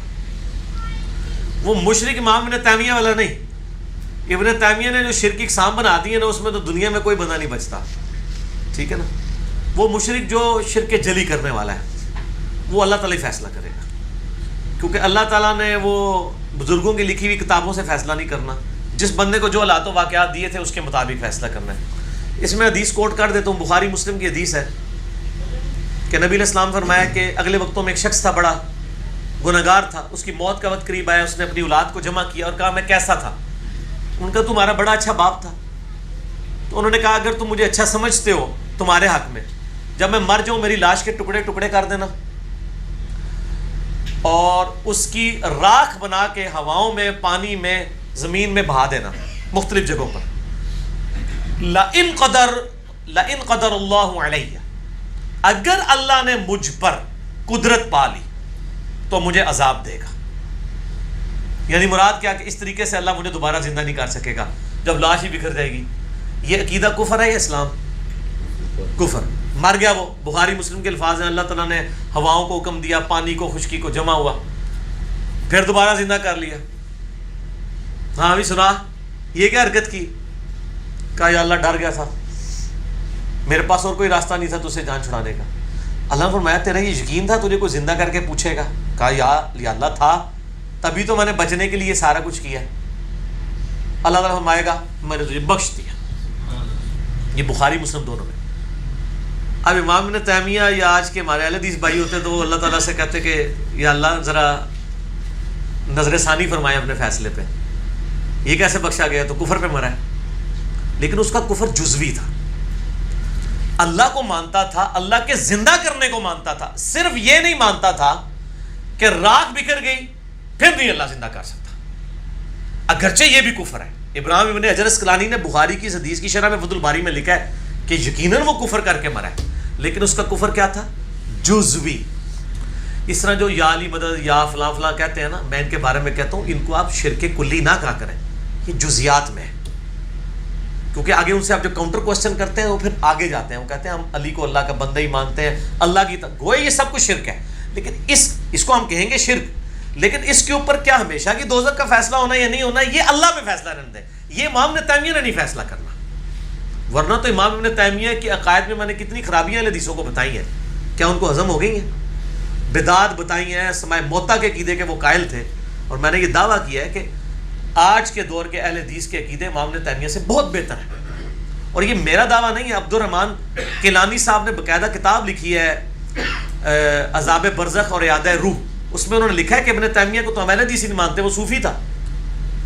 ڈاکٹر طاہر القادری صاحب نے 10 لیکچر دیے کہ ابن تیمیہ صوفی تھے، اور میرا بھی یہ موقف ہے کہ ابن تیمیہ صوفی تھے، لیکن اچھے والے صوفی ہوتا نا، اچھے صوفی اور برے صوفی، یہ وہ والے ہے، وہ صوفی تھے. یعنی وہ اس طرح کے پکے موحد نہیں تھے جس طرح کے آج کے موحدین ہیں. جزیات ضرور لکھی کئی جگہ، وہ خود بھی انوالو ہوئے معاملات کے اندر، تو میں اس طرف چل پڑوں گا. امام ابن تیمیہ پہ میرا ریسرچ پیپر نمبر 14 آپ یوٹیوب سے ویب سائٹ سے ڈاؤن لوڈ کر کے پڑھ لیں، اور آپ لکھ دیں امام ابن تیمیہ کے عقائد، میرا کلپ بھی کھل جائے گا جس میں نے ان کے عقائد کی کمزوریاں بتائی ہیں. وہ کہتے ہیں میلاد بنانا بدعت ہے، لیکن چونکہ اس کے پیچھے نیت صحیح ہے لہذا ثواب ملے گا. تو کل بدعت دلالہ و کل دلالۃ فی النار کتنے رہ گئی، تو وہ رہنے دیں. تو اس لیے یہ جزیات کا فیصلہ اللہ نے کرنا ہے. آپ اور یہاں کفر اور شرک کی بات کریں کہ ایک بندہ قبر سے مانگتا ہے اور کہتا ہے یہ خدا ہے یا خدا کا بیٹا ہے یا خدا نے خدائی اس کے حوالے کر دی ہے، کافر ہے چاہے وہ کلمہ بھی پڑھے. مشرکین عرب یہی تو تھے، وہ نبی علیہ السلام کو پیغمبر نہیں مانتے تھے، اور وہ کہتے تھے یہ بت چھوٹے آلیہا ہیں. وہ اولیاء اللہ نہیں کہتے تھے، آلیہا کہتے تھے. حالانکہ سٹارٹ تو اولیاء اللہ سے ہی ہوتا ہے نا، قوم نوح کا شرک بھی اولیاء اللہ سے سٹارٹ ہوا، کرتے کرتے آلیہا بن گیا. ٹھیک ہے، تو اس لیے یہ ڈفرنس رکھنا پڑتا ہے. یہ بڑی باریک بحث ہے، یہ ہمارے جو بعض مکاتب فکر کے لوگ فوراً دائرہ اسلام سے نکال دیتے ہیں، اور وہ یعنی اپنی طرف میں زوم میں توحید کی خدمت کر رہے ہوتے ہیں. یہ کوئی خدمت نہیں، خوارج والی اپروچ ہے. صحیح ابن حبان میں اور صحیح ابن خزیمہ میں حدیث موجود ہے کہ نبی علیہ السلام فرمایا قرب قیامت میں ایسا زمانہ بھی آئے گا ایک شخص اپنے پڑوسی کے گردن پہ تلوار رکھ کے کہے گا اوے مشرک. تو نبی علیہ السلام سے پوچھا کہ مشرک، آپ فرمایا جو شرک کا فتویٰ لگا رہا ہوگا وہ شرک کے قریب ہوگا، کیونکہ فتویٰ اس کی طرف لوٹ رہا ہوگا، خامخواہ کسی کو مشرک کہہ رہا ہوگا. ہمارے یعنی انڈیا پاکستان بنگلہ دیش میں کچھ بعض علماء ایسے ہیں جو خامخواہ بھی شرک کے فتوے لگا دیتے ہیں. انہوں نے بڑی ایکسٹریم رویوں کے اوپر چھوٹی چھوٹی باتوں پہ شرک کے فتوے لگائے ہیں اور مسلمانوں کی تکفیر کی ہے. یہ تکفیری سوچ سے اوائڈ کرنا، آپ صرف علمی اصلاح کریں، دیٹس آل. مثلاً مطلب اس طرح تو نہیں آپ کریں گے، ورنہ تو میں آپ کو بتاؤں کہ صحیح مسلم میں حدیث ہے 240 کتاب الایمان میں کہ علی سے محبت نہیں رکھے گا مگر مومن، علی سے بغض نہیں رکھے گا مگر منافق، ہے نا. اب میں یہ حدیث لوں اور میں کہوں جن لوگوں نے سیدنا علی کے ساتھ لڑائیاں کی ہیں وہ سارے منافق ہیں اس حدیث کے تحت، تو میتھمیٹیکل فارمولے میں تو بالکل ٹھیک ہے. لیکن کیا کوئی جرت کرے گا کہ اصحاب جمل کو یا اصحاب صفین کو یا ایون خوارج کو بھی کافر اور منافق کہہ دے؟ زیادہ تر ہم کہتے ہیں پولیٹیکل ٹرم میں باغی تھے، اللہ تعالیٰ ان کی غلطیوں کو معاف کرے، حضرت علی حق پہ تھے. لیکن اگر مسلم شریف کی حدیث لی جائے کہ علی سے محبت مومن ہی کرے گا، علی سے بغض منافق ہی رکھے گا. اب بنو امیہ کے ممبروں پہ جب حضرت علی پہ لعنت ہوتی تھی تو آپ لاکھ لوگوں کو سمجھائیں کہ جی وہ لعنت تو کرتے تھے لیکن دل میں بڑی حب علی رکھتے تھے، تو یہ آپ دنیا کے کسی کورٹ میں پروف ہی نہیں کر سکتے. ٹھیک ہے، وہ کہیں گے یار یہ کیسی آپ بات کر رہے ہیں، تو سیدھے سیدھے منافقت لگا دیں گے. لیکن ہم کیا جواب دیں گے کہ بیسیکلی ان مخالفین پہ دنیا کی محبت کا غلبہ تھا، حضرت علی کے مقام کو سمجھتے تھے. بس وہ جو مسلم اور بخاری میں حدیث ہے کہ تم دنیا کی محبت میں پھنس جاؤ گے، ایک دوسرے سے قتال کرو گے. دنیا کی محبت یا تعویل کی غلطی کی وجہ سے یا انسانی کمزوری کی وجہ سے، اور سب سے بڑی کمزوری یہ تھی کہ صحابہ کرام کو علم غیب نہیں تھا. واللہ اگر علم غیب ہوتا تو آپس میں نہ لڑتے. اما عائشہ کو اگر علم غیب ہوتا کہ میرے پہ حوض کے کتے بھونکیں گے اور مجھے وہاں پہ جا کے پتہ چلے گا کہ نبی علیہ السلام نے کہا تھا میری بیوی کا کیا حال ہوگا جس پہ حوض کے کتے بھونکیں گے، تو گھر سے ہی نہ نکلتی. تو اگر یہ بزرگوں والا تھوڑا سا علم غیب بھی صحابہ کو ہوتا نا، جو بزرگوں کے بارے میں انہوں نے کلیئر کیا، تو ان کی آپس میں لڑائیاں نہ ہوتی. ہم تو پہلی بات ہی کرتے ہیں علم غیب کوئی نہیں سی یار، بس جو بعد علم وہ آ گیا سی، وہ بعد علم سے بھی کوئی نہیں سی آیا، انہوں کو بھی کوئی نہیں سی. ٹھیک ہو گیا، چلو. اگر والد اور والدہ میں اختلاف ہو اور بات طلاق تک آ جائے تو اولاد کس کو ساتھ دے؟ اولاد دونوں کا ساتھ دے، دونوں کا ماں باپ کا رشتہ موجود ہے. باقی جو حق پہ ہے اس کا ایکسٹراڈنری ساتھ دے. اگر باپ نے ظلم کر کے ماں کو فارغ کیا تو اس کا یہ مطلب نہیں ہے کہ باپ نے آپ کو بھی فارغ کر دیا. آپ نے باپ کا حق ادا کرنا ہی کرنا ہے. ٹھیک ہو گیا نا جی. البتہ اس ایک معاملے میں آپ جو ایک حق پہ اس کا ساتھ ضرور دیں، لیکن پارٹی بننے کا یہ مطلب نہیں کہ دوسرا دستبردار ہو جائے گا. ویسے اوورآل تو بخاری میں آیا گیا کہ ماں کے پہلے 3 حق ماں کے ہیں، چوتھا حق باپ کا ہے. لیکن اس کا یہ مطلب نہیں کہ ماں نہ حق ہے تو اب آپ نے پھر بھی ماں کا ساتھ دینا ہے. نہ حق بھی ہے تو آپ نے ساتھ حق والے کا دینا ہے، پلس آپ نے جو بیسک رائٹس ہیں وہ تو آپ نے سیو کرنے ہیں دونوں کے. ٹھیک ہو گیا؟ اگر باپ اس نیت سے اپنی ساری دولت خرچ کر دے کہ میں اپنی اولاد کے لیے کچھ نہ چھوڑوں تو یہ حرام کا جائز؟ مرتکب ہوا ہے. جی بخاری مسلم میں حدیث ہے ایسا شخص تو حرام کا مرتکب ہوگا. 1/3 سے زیادہ مال وہ نہیں کر سکتا. نبی علیہ السلام نے سعد ابن ابی وقاص کو منع فرما دیا تھا. اس میں الفاظ ہیں کہ کیا تو چاہتا ہے تیری اولاد مفلس مرے پیچھے سے، ان کے لیے چھوڑ کے مر، بجائے اس کے کہ وہ لوگوں سے مانگتے پھرے. یہ بخاری مسلم میں الفاظ ہیں. کیا اسلام چھوڑ کر دوسرا دین اختیار کرنے والا واجب القتل ہے؟ بہت مشکل سوال ہے. اس پہ آپ غامدی صاحب کو سن لیں، مجھے چھوڑ دیں. کیا قادیانی سے نکاح جائز ہے؟ قادیانی والا سوال تو بعد میں کریں نا. پہلے تو مجھے یہ پوچھیں کہ کیا ایک دیوبندی کہے گا کہ بریلوی سے نکاح جائز ہے، یا ایک اہل حدیث کہے گا کہ دیوبندی بریلوی سے جائز ہے؟ ٹھیک ہے، تو میں یہ کہوں گا کہ ان ساروں کے آپس میں ناجائز ہیں ایک دوسرے کے ساتھ. تو یہ آپس میں ناجائز تعلقات نہ رکھیں، اپنے اپنے فرقوں میں ہی کریں تاکہ یہ ناجائز تعلقات کی سے بعد میں مصیبت نہ کھڑی ہو. اسی تو پائی اس طرح جواب دیں گے. ٹھیک ہوگا؟ آگے ٹورو. اگر کوئی بات قرآن حدیث اور اجماع میں نہ ہو تو کیا ایک مجھ جیسا غیر عالم اجتہاد کر سکتا ہے؟ اجتہاد ہر بندے نے کرنا ہے اپنی سچویشن کو دیکھ کے. آپ مجھے بتائیں اس وقت عالم کون ہے جو اجتہاد کر رہا ہے؟ آپ جس کا اجتہاد دکھائیں گے میں اسی کے پارٹی کے دوسرے عالم کا اجتہاد اس کے خلاف بتا دوں گا. وہ کہے گا وہ اس کا اجتہاد وہ تو جاہل ہے. علماء ایک دوسرے کو جاہل کہہ رہے ہیں. تو اجتہاد کا تو نہ بھی کرے تو کوئی حرج نہیں ہے. حضرت عمر کا جو قول ہے المصنف ابن ابی شیبہ میں، قاضی شریح کو خط لکھا تھا کہ کتاب اللہ میں تلاش کر، اس میں نہ ملے سنت میں، سنت میں نہ ملے اجماع میں، اور اجماع بھی نہ ملے تو پھر اجتہاد کر لے، اور اگر نہ کر تو بہتر ہے. تو حضرت عمر نے تو کہا اجتہاد کرنے کی ضرورت ہی نہیں ہے، اتنی نٹی گٹیز میں پڑھنی نہیں، موٹے موٹے دین کے اوپر عمل کرو. یہ المصنف ابن ابی شیبہ میں 22990 نمبر اثر موجود ہے. تو اور ویسے علماء کے اجتہاد پہ لوگ چل رہے ہیں، دیکھ لیں. مثلا علماء کہتے تھے ویڈیو کیمرہ حرام ہے، عوام کہتی تھی حرام ہے. اب علماء نے کہہ دیا حلال ہے تو عوام کہتی ہے حلال ہے. تو علماء سے پوچھ کے چل رہے ہیں. ٹھیک ہے نا جی. علماء کہتے تھے جی وہ چین والی گھڑی پہننا حرام ہے، پھر علماء نے کہنا شروع کر دیا جائز ہے، تو حلال حرام حلال بن گئی. وہ پہلے بھی حرام کوئی نہیں تھی. یہ اجتہادات کے اوپر یا قیاس کے اوپر حلال و حرام کا حکم نہیں ہوتا، افضلیت غیر افضلیت کا ہوتا ہے. بس دیٹس آل. ایک حد تک ہر بندہ ہی کرتا ہے. یہ 2 علماء کے اجتہاد میں سے ہاں بالکل صحیح کہہ رہے ہیں. 2 علماء کے اجتہاد میں سے دلائل کی روشنی. اسلام میں عورت کے نامحرم سے پردے کے کیا احکامات ہیں، اور یہ بھی بتا دیں کہ برقع پہننا فرض ہے؟ برقع تو فرض نہیں ہے، لیکن ایسی چادر جس میں عورت اپنا چہرہ چھپائے، اپنا سینہ وغیرہ چھپائے اور نمائش نہ ہو اس کے حسن کی، وہ تو فرض ہے، چاہے وہ برقعے کی شکل میں ہو جائے بڑی چادر کی شکل میں ہو جائے. ضروری نہیں ہے کہ برقع، ظاہر ہے برقع تو بعد میں بنایا گیا نا، پہلے تو چادر ہی لوگ لیتے تھے نا. تو برقع ایک بہتر فارم ہے، وہ بھی سکن ٹائٹ نہیں ہونا چاہیے. باقی میرا مسئلہ نمبر 161A اور 161B غض بصر اور یعنی پردے کے احکامات پہ ڈیٹیل 3-4 گھنٹے کی گفتگو ہے.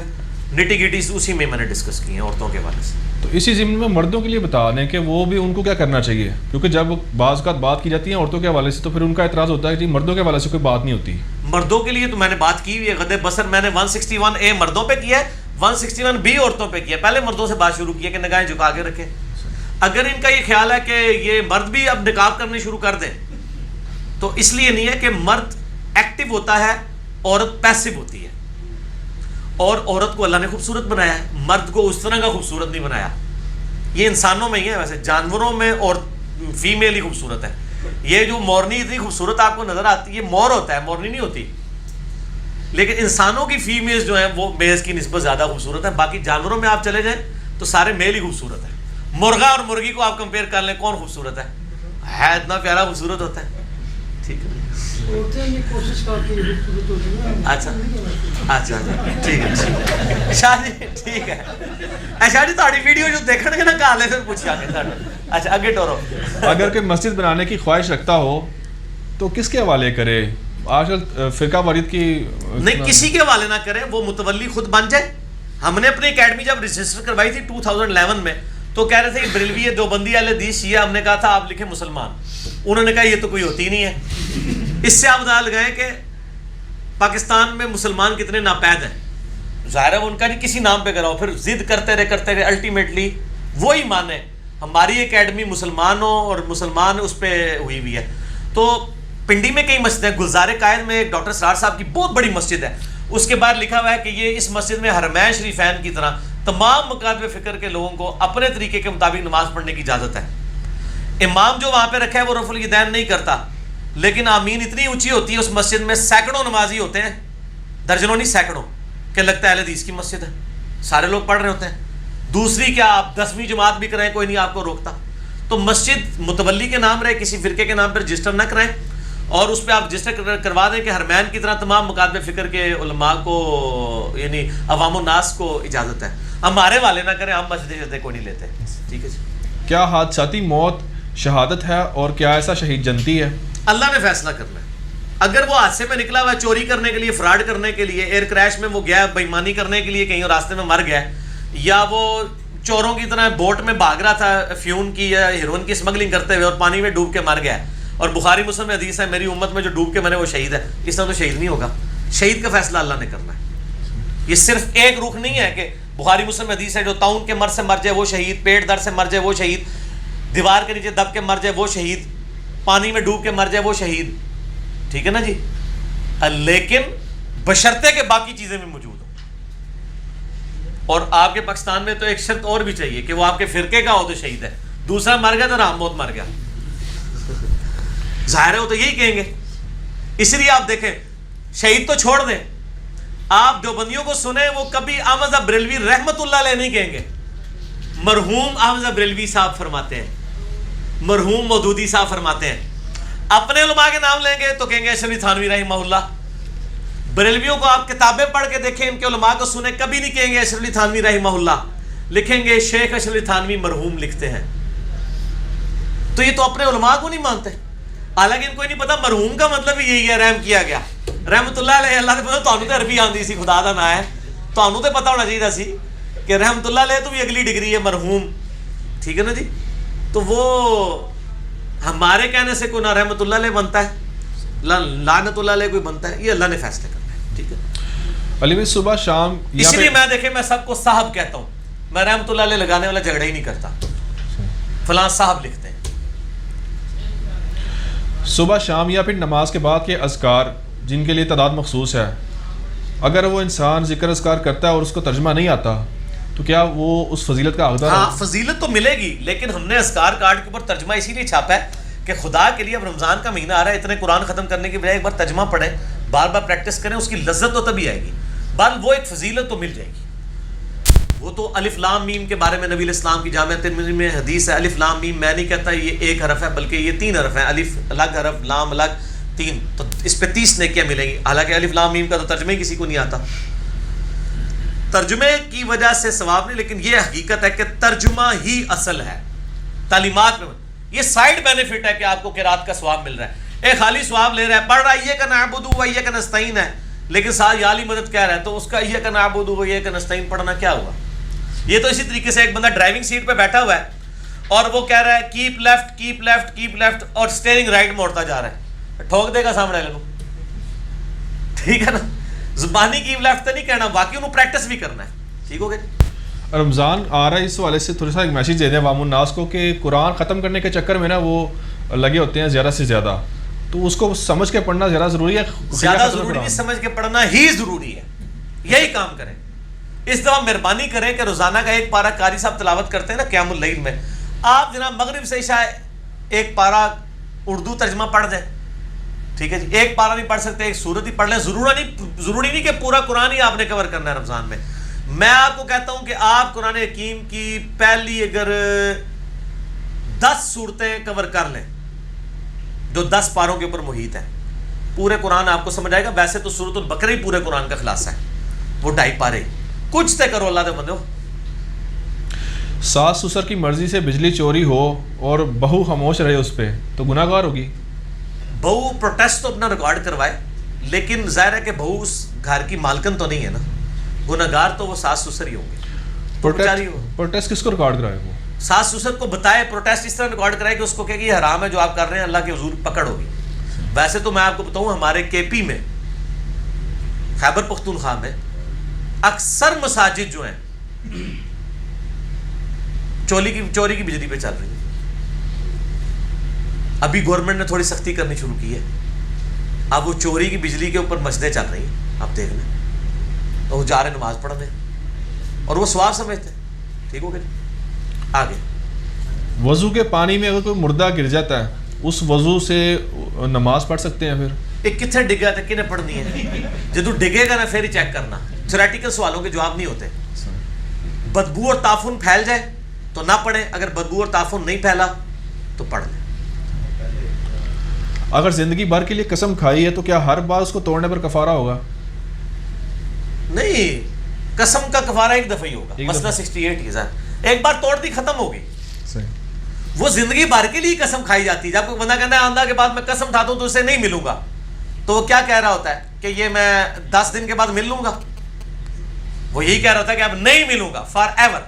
قسم ہوتی ہے وہ فار ایور ہے. یہ تو کوئی نہیں کہتا کہ میں قسم کھاتا ہوں کہ ایک مہینے آپ سے کلام نہیں کروں گا. تسی کو ٹھیک ہے یار مہینے بعد تو ہو جائے گا نا، کہا کھاتا رہے، میرا کیا لینا ہے. ہوتی ہے ہمیشہ کے لیے قسم تو لاجیکلی. حلال جانوروں کی جو وجدی حلال ہے، وہ ایک وجدی کا لفظ ہے. اوجڑی نہیں، اوجڑی نہیں، وہ حلال جانور کی ہر چیز حلال ہے جو اس کے جسم کا حصہ ہے. ٹھیک ہے جی. اس میں انتڑیاں بھی آ جاتی ہیں. ہاں انتڑیاں بھی آتی ہیں. باقی گوبر اور پیشاب کھانے میں حلال نہیں ہے لیکن ناپاک نہیں ہے، یعنی کپڑوں کو لگ جائے تو پاک ہے. اچھا، اسی ضمن میں جھینگے کے بارے میں بتا رہے ہیں، بہت زیادہ سوال آ رہے ہوتے ہیں. حلال ہے، مکروہ ہے؟ حلال ہے. مکروہ کدھر سے؟ حلال ہے. سمندری جانور ہے، حلال ہے. کیوں نہیں؟ پیور سمندری جانور سارے حلال ہیں. پیور سمندری جانور وہ ہیں جو باہر نکالنے سے مرے نا. ویسے تو آپ ویل مچھلی بھی باہر نکالیں نہیں مرتی، فوراً نہیں مرتی، کچھ گھنٹے بعد ماری جاتی ہے. وہ کہتے ہیں دیکھو جی جناب وہ کیکڑے ہیں وہ زندہ ہی ہوتے ہیں، وہ کچھ عرصے بعد مر جاتے ہیں. مچھلی، چھوٹی مچھلی تھوڑی دیر بعد مر جاتی ہے، بڑی کچھ زیادہ دیر بعد مرتی ہے. ویل مچھلی تو 5-6 گھنٹے نہیں مرتی ہے، دوبارہ پانی میں ڈالیں تو وہ چل پڑتی ہے. پیورلی جو سمندر کا جانور ہے وہ حلال ہے، چاہے جو مرضی ہے.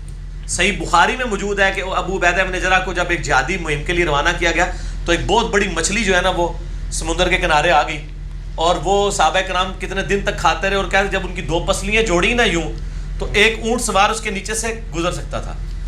تو جب ہم یہ حنفیوں کو بتاتے ہیں کہ یار اتنی بڑی مچھلی تو ویل مچھلی ہو سکتی ہے، اور آپ لوگ کہتے ہیں ویل مچھلی حرام ہے، یہ میمل ہے، ٹھیک ہے، تو کہتے ہیں نہیں کوئی ہوتی ہوگی، آپ بھی تلاش کریں ہم بھی تلاش کریں. اور بھائی سائنس نے تلاش کر لیا ویل مچھلی اتنی بڑی ہوتی ہے اور کوئی مچھلی اتنی بڑی نہیں ہوتی. ٹھیک ہے نا جی، آپ بھی تلاش کریں تو ہم بھی تلاش کرتے ہیں. غیر مجل کی ٹرم کیا کب سے ایڈوائس ہوئی ہے؟ پتہ نہیں، یہ لوگوں نے ایڈوائس کیا ہے. حق مہر وہی ہے جو آپ نے دینا ہے، بس ایک ہی ہے، کوئی ڈیلے کر کے نہیں ہوگا. البتہ بیوی اگر معاف کر دے وہ الگ بات ہے. اچھا، ایک کتنے سوال رہ گئے جناب؟ ختم کرو، نماز مغرب کا ٹائم نیڑے. یہ بھی ہیں سارے بہت زیادہ. تسی اپنے کٹ لینا سوال ہے، پہلے لکھے ہوئے ہیں کرو. ایک کتوں آئے نے؟ یہ لکھے ہوئے تھے. کتنے رہ گئے؟ 2. اس میں تو 2 ہیں اور یہ باقی. اب وہ بھی کرتے ہیں، جلدی جلدی کریں میرے بھائی. حضرت عیسیٰ کو نہیں پتا تھا کہ ان کے بعد نصارہ نے کیا عقائد گھڑ لیے ہیں؟ یہ میں پچھلی بار ڈسکس کر چکا ہوں، چھوڑ دیں سوال. ٹھیک ہے. مسجد نمبر 7 میں کر چکا ہوں. اسلام میں بیعت کرنے کی کیا حیثیت ہے؟ بیعت پیری مریدی کی حیثیت انجینئر محمد علی مرزا لکھے، بلکہ آپ یوٹیوب پہ صرف لکھ دیں پیری مریدی، پہلے نمبر پہ میرا کلپ کھلے گا. بیعت خلافت اور بیعت ارادت کا فرق میں نے بتایا. آپ کی بیعت کی جا سکتی؟ میں تو بیعت کرواتا ہی نہیں ہوں میرے بھائی، اس لیے میری بیعت نہ کریں. تو اگر کوئی کرنا چاہے تو؟ میں نہیں کرواتا، میرا زبردستی ہے. اس کا جواب میں دیتا ہوں کہ نبی صلی اللہ علیہ وآلہ وسلم کے بارے میں جامعہ ترمذی میں آتا ہے کہ آپ صحابہ کرام کو اپنے استقبال کے لیے کھڑے نہیں ہونے دیتے تھے. لیکن بخاری میں ہی آتا ہے کہ سعد ابن عبادہ ہے، نبی علیہ السلام نے کہا اپنے سردار کے لیے کھڑے ہو جاؤ. اور میرا اسی پہ کلپ ہے، کیا اسٹوڈنٹ ٹیچر کی تعظیم کے لیے کھڑا ہو سکتا ہے؟ بالکل کھڑا ہو سکتا ہے. البتہ ٹیچر خود اپنے لیے کھڑا نہیں کروا سکتا، کیونکہ ترمذی میں حدیث ہے کہ جس کے دل میں خواہش ہو کہ لوگ اس کے لیے کھڑے ہوں اپنا مقام دوزخ میں دیکھ لے. اگر کسی کے دل میں خواہش نہیں، آپ اس کو رسپیکٹ دیتے ہیں، ماں باپ کے لیے کھڑے ہو جاتے ہیں، کسی بزرگ کے لیے کھڑے ہو جاتے ہیں، تو ثابت ہے بخاری مسلم سے. لیکن نبی علیہ السلام اپنے لیے کھڑے نہیں ہونا دیتے تھے، منع کرتے تھے. اس سے اس کی حرمت نہیں ثابت ہوتی، وہ آپ کا ذاتی فعل تھا. اسی طریقے سے میں بیعت کا مخالف نہیں ہوں، لیکن اپنی ذات کے لیے بیعت میں پسند نہیں کرتا. ہوں سوال نہیں کرنا اس مسئلے سے. مسلمان کے نزدیک خانہ کعبہ اللہ کا گھر کیوں ہے؟ کیا اللہ وہاں رہتا ہے؟ اس کا جواب میں نے پچھلی دفعہ بھی دے دیا ہے کہ خانہ کعبہ اللہ کا گھر صرف مسلمان نہیں کہتے ہیں. مسلمان تو اپنے آپ کو بھی کہتا ہے میں بھی اللہ کا بندہ ہوں. یہ زمین اللہ کی ہے. اللہ کا گھر کیا مسلمان صرف خانہ کعبہ کو کہتے ہیں؟ مسجدوں کو اللہ کا گھر نہیں کہتے؟ قرآن میں ہے وَأَنَّ الْمَسَاجِدَ لِلَّهِ فَلَا تَدْعُوا مَعَ اللَّهِ أَحَدًا. مسجدیں اللہ کی ہیں, ان مسجدوں میں اللہ کے ساتھ کسی کو نہ پکارو. تو ساری مسجدیں اللہ کی ہے, صرف خانہ کعبہ تو اللہ کا نہیں ہے. ٹھیک ہے جی. میرا ایک کلپ انشاءاللہ آج کل میں چڑھ جائے گا پچھلی مجلس سے, کیا خانہ کعبہ بھی ایک بت ہے؟ یہ بھی ہندو اعتراض کرتے تھے. وہ میں نے پھر پورا اس میں اس حوالے سے بھی کافی چیزیں میں نے ڈسکس کی. وہ کلپ چڑھ جائے گا. ایک طرف بت کی تصویر ہے, اس کے سامنے ہندو کھڑے ہیں, آگے خانہ کعبہ ہے, اس کی طرف رخ کر کے مسلمان سجدہ کر رہے ہیں, اور تیسرے انجینئر صاحب ہیں بتا رہے ہیں کہ کیا فرق ہے پائی نہ دعائیں. کیا امام بخاری مقلد تھے؟ نہیں, امام بخاری کوئی مقلد نہیں تھے. جس امام کا یہ دعویٰ کرتے ہیں نا کہ امام بخاری ان کے مقلد تھے, اسی امام کے خلاف مسئلہ ہم صحیح بخاری سے نکال کے بتائیں گے. تو اگر وہ مقلد ہوتے تو اپنے امام سے اختلاف نہ کرتے. مشہور ہے کہ امام شافعی کا جھوٹ کہتے ہیں. امام شافعی کے مقلد ہوتے تو امام بخاری عورت کو ہاتھ لگانے سے وضو کے ٹوٹنے والے مسئلے میں امام حنیفہ کا ساتھ نہ دیتے. ٹھیک ہے نا جی. کیا شخصیت پرستی اسلام میں جائز ہے؟ آگے بیٹا. کیا شخصیت پرستی اسلام میں جائز ہے؟ اسلام میں شخصیت پرستی کیا, نبی پرستی بھی نہیں ہے. شخصیت کی تو اوقات ہی کوئی نہیں ہے. نبی علیہ السلام نے فرمایا کہ میری شان کو اس طرح بلند نہ کرنا. بخاری کے الفاظ ہیں, جس طرح عیسیٰ ابن مریم کو ان کے ماننے والوں نے بڑھا دیا تھا. اور صحیح بخاری میں ہے حضرت ابوبکر نے پہلا خطبہ جو نبی علیہ السلام کی وفات پہ دیا وہ یہی ہے. شخصیت پرستی کو تو جڑ سے اکھاڑتا ہے. من کان یعبد محمدا فإن محمد قد مات. بھئی دیکھ لو, جو بھی محمد کی عبادت کرتا تھا جان لو کہ محمد صلی اللہ علیہ وآلہ وسلم کو موت آ گئی ہے. ومن کان یعبد اللہ فإن اللہ حی لا یموت. جو اللہ کی عبادت کرتا ہے وہ جان لے اللہ کو موت نہیں آئے گی. نبی علیہ السلام کی عبادت کو صحابی کرتا تھا. حضرت ابوبکر نے شخصیت پرستی کو ذبح کیا ہے. کہیں ایسا نہ ہو کہ جیسے عیسیٰ ابن مریم کو لوگوں نے خدا بنا لیا, کوئی نبی علیہ السلام کو خدا بنا لے. اور یہ تربیت ابوبکر رضی اللہ تعالیٰ عنہ علیہ السلام کی نبی علیہ السلام نے کی تھی. بخاری میں حدیث ہے, دیکھنا, میری شان کو اس طرح بلند نہ کرنا جس طرح عیسیٰ ابن مریم کو ان کے ماننے والوں نے بڑھا دیا. مجھے اللہ کا بندہ اور اس کا رسول کہنا, میں اللہ کا بندہ اور اس کا رسول ہوں. محمدن عبدہ و رسول. یہ شرک میں بھی آئے گا کیا شخصیت پرستی؟ پرستش تو ظاہر ہے کسی کی بھی ہو, شخصیت کی ہو, کسی بت کی ہو, کسی دیوار کی ہو, کسی درخت کی ہو, شرک میں آتا ہے. کیا چہرے پر عبادت کی وجہ سے نورانیت کا آ جانا یہ کسی کے حق پہ ہونے کی علامت ہے؟ چہرے پہ نورانیت جس کی آئی بھی ہے نا, اس بندے کو میرے سامنے آپ لے آئیں. میں اس کے مخالف کے سامنے کھڑا کروں گا اور اس سے پوچھوں گا. میں کٹر قسم کے بریلوی سے پوچھوں گا طارق جمیل صاحب کے چہرے پہ نورانیت ہے, وہ کیا کہے گا. اور میں کٹر دیوبندی سے پوچھوں گا کہ الیاس قادری صاحب کے چہرے پہ نورانیت ہے, تو مان جائے گا؟ نہیں مانیں گے. اور میں آپ کو بتاؤں, امام خمینی کے چہرے پہ نورانیت کوئی نہیں تھی. شیعہ کے اس وقت بھی جتنے ہیں تو سارے سنیے نو زیادہ سونے جے تو سنیے نے مان لینے. میری ویڈیو کے نیچے کئی لوگوں نے کمنٹس کیے تھے کہ یار انجینئر صاحب کی شکل بھی ہوں تو والی اللہ دے بندو پل کے گستاخاں والا چہرہ ہے, چہرہ بھی تو والا ہے, یہ بھی کوئی نوست ہے. یہ لوگوں کی فیبریکیٹڈ چیز ہے. اور ان کو یہ مثال دیا کریں, حضرت بلال حبشی, ان کا تو نام ہی حبشی تھا. حبشی جتنا بھی خوبصورت ہو, ناک موٹا, ہونٹ موٹے. کیا سب کانٹیننٹ کے معاشرے میں جس کا ناک موٹا اور ہونٹ موٹے ہوں یہ خوبصورتی کی علامت ہے, یا پتلا ناک اور پتلے ہونٹ خوبصورتی کی علامت ہے, اور سفید رنگ خوبصورتی کی علامت ہے؟ تو خوبصورتی کا فیصلہ کس نے کرنا ہے؟ اور نورانیت تو کوئی جج ہی نہیں کر سکتا, یہ کوئی تھرمامیٹر ہے. آپ کو میں بتاتا ہوں, آج ایک بندے کو کہنا ہے نورانی ہے, اور ہفتے بعد بتائیں وہ تھوڑا فرقہ چھوڑ گیا, کہ وہ تو شکل شیطان لگتا ہے. اور انہوں کہا جب واپس آ جائے تو کہے گا یار دیکھو کتنا نور ہے. وچ کچھ دن سے چلا گیا سی, واپس آ گیا نور, وہ کسی نے ویکھے ہی نہیں ہے. اللہ تو بندو, یہ سب کی سب چیزیں ان کی فیبریکیٹڈ ہیں. آپ کے فرقے میں ہے تو نورانی ہے, دوسرے میں چلا جائے تو شیطانی ہے. اس کا کوئی کرائٹیریا نہیں, کسی کی شکل کو آپ جج کر ہی نہیں سکتے. اتنے خوبصورت ابو لہب کتنا خوبصورت تھا, شکلوں سے نہیں. اس ٹائم فیصلہ کریں گورے, چلے چھوڑ دیں, میں آپ کو ایک فزیکل مثال دیتا ہوں. ایک ہندو ہے سری سری روی شنکر, اس کا منازعہ کس سے ہوا ہے؟ ڈاکٹر ذاکر نائک سے زیادہ خوش اخلاق بھی ہے, ڈاکٹر ذاکر نائک سے زیادہ خوبصورت بھی ہے, اس کی داڑھی بھی بڑی ہے, زلفیں بھی ہیں, ہر کوالٹی سوائے عقیدے کے سری سری روی شنکر میں زیادہ ہے. کسی نیوٹرل بندے سے فیصلہ کروا لیں. ٹھیک ہے, ہو سکتا ہے ڈاکٹر ذاکر نائک کے مخالف پارٹی والا تو وہ کہہ دے کہ واقعی ایسی تھے انہوں بہتر سمجھنے بھی جس طرح وہ ایک بریلوی عالم نے کہا کہ اس یوسف کو دیکھو عیسائی سے مرتد ہو گیا. محمد یوسف عیسائیت سے دیوبندی ہوا نا تبلیغی جماعت میں, تو انہوں نے کلپ چڑھایا کہ اس عیسائی کو دیکھو جو عیسائیت سے مرتد ہو گیا کیونکہ دوسرے فرقے میں چلا گیا. تو ادھر انہوں نے عیسائی ٹھیک سی میرا مطلب ہے. تو ان لوگوں کی اپنی فیبریکیشنز ہیں, یہ اپنے ڈیفائن کرتے ہیں خوبصورتی کے, ان کے اپنے کرائٹیریا ہیں. یہ کوئی جج نہیں کر سکتا کسی بندے کو کہ خوبصورت. آپ جو جن لوگوں کو یہ جانتے نہیں نا ان سے فیصلہ کروائیں خوبصورت ہے کہ نہیں. اگر ان کو فرقے کا نہ پتا ہو تو وہ آپ کو فیصلہ ہی نہیں کر کے دیں گے. اور اس کا طریقہ ہے جو مجھے نہیں جانتا, شاید یہ تو آج 5-6 سال پہلے بات ٹھیک ہوتی, اور اس وقت ہوتا تھا لوگ کہتے ہیں یار کیڑے فرقے دا ہے, ٹھیک ہے نا. اور میں آپ کو بتا دوں ابھی بھی آپ کسی بریلوی عالم دین کو مونچھیں چٹ کروا کے بالکل تبلیغی جماعت والا حلیہ بنا کے ایک عام بندے کے سامنے لے جائے نا بریلوی کے, وہ کہے گا یہ ہے ہی نجدی ہے, اور ٹینٹ بھی کروا دیں, اور اسی کو آپ مونچھیں رکھوا کے سبز پگڑی بنوا کے خوبصورت سی زلفیں یا پیلی مسواک, اور یہ سب کچھ پی کے فلم میں کیا ہے. وہ پی کے ویکھو نورانی چیک کر لیجیے, انہیں سارا کچھ کھول دیتا جائے. میں تو نہیں ویکھی, میں کچھ کلپ ویکھے مجھے تو لگا یار انہیں میرے والا کام کر چڑھیا. تو پی کے فلم میں عامر خان نے جو کچھ دکھایا ہے اسی نے اسی طریقے سے ہی کیا ہے نا. کسی ہندو کو برقع بنا دیا ہے, کسی مسلمان کو یہ کروا دیا ہے, تو شکلوں بھی فیصلہ کر رہے ہوتے ہیں نا. بڑی مٹی پلیت کی تھی, یقین کرو نے. یہ تو آپ نے ایک اور فتویٰ دے دی نا پھر پی کے دیکھنے کا. اس طرح کی اور فلمیں بھی ہیں بہت ساری. میں پی کے فلم ان کو دیکھنے کے لیے کہہ رہا ہوں, نہ میرے کہنے مولوی دیکھنی ہے, جو آلریڈی فلمیں دیکھتے ہیں نا ان کو میں کہہ رہا ہوں یار پی کے بھی ایک بار دیکھ لو, کم از کم تھوڑے عقیدے کی اصلاح ہو جائے گی. ٹھیک ہے, یعنی ایک طرف کتا روسٹ پڑا ہوا ہے, ایک طرف بلی روسٹ, اور وہ روزانہ کتا روسٹ کھاتا ہے. میں کہتا ہوں ایک دن یار بلی روسٹ کھا لو, ٹھیک ہو. یہ وہ چیز. ویسے خوبصورت ماشاء اللہ آپ بھی کافی زیادہ ہیں. جزاک اللہ خیرہ واحسن الجزاء. اے کٹ دینا ہے, میری بیوی نے سن لیا اور بڑا غصہ کر دیا. میں نے پہلے اس کو ایک دفعہ یہ بات بتائی تھی, اس نے کیڑا ہے. نامحرم سے بات کرنا کیسا ہے؟ اگر نیت صاف ہو تو کیا انسان بات کر سکتا ہے؟ نیت صاف ہو یا بری ہو, یہ کام کرنا ہی غلط ہے. بالکل کنو کاٹ لو, کرتے نہیں. کیا آدمی ضرورت ہی نہیں. کیا ضرورت ہے آپ کی کسی غیر محرم کے ساتھ؟ بات یہ ہے نا. ضرورت تو پڑتی ہے.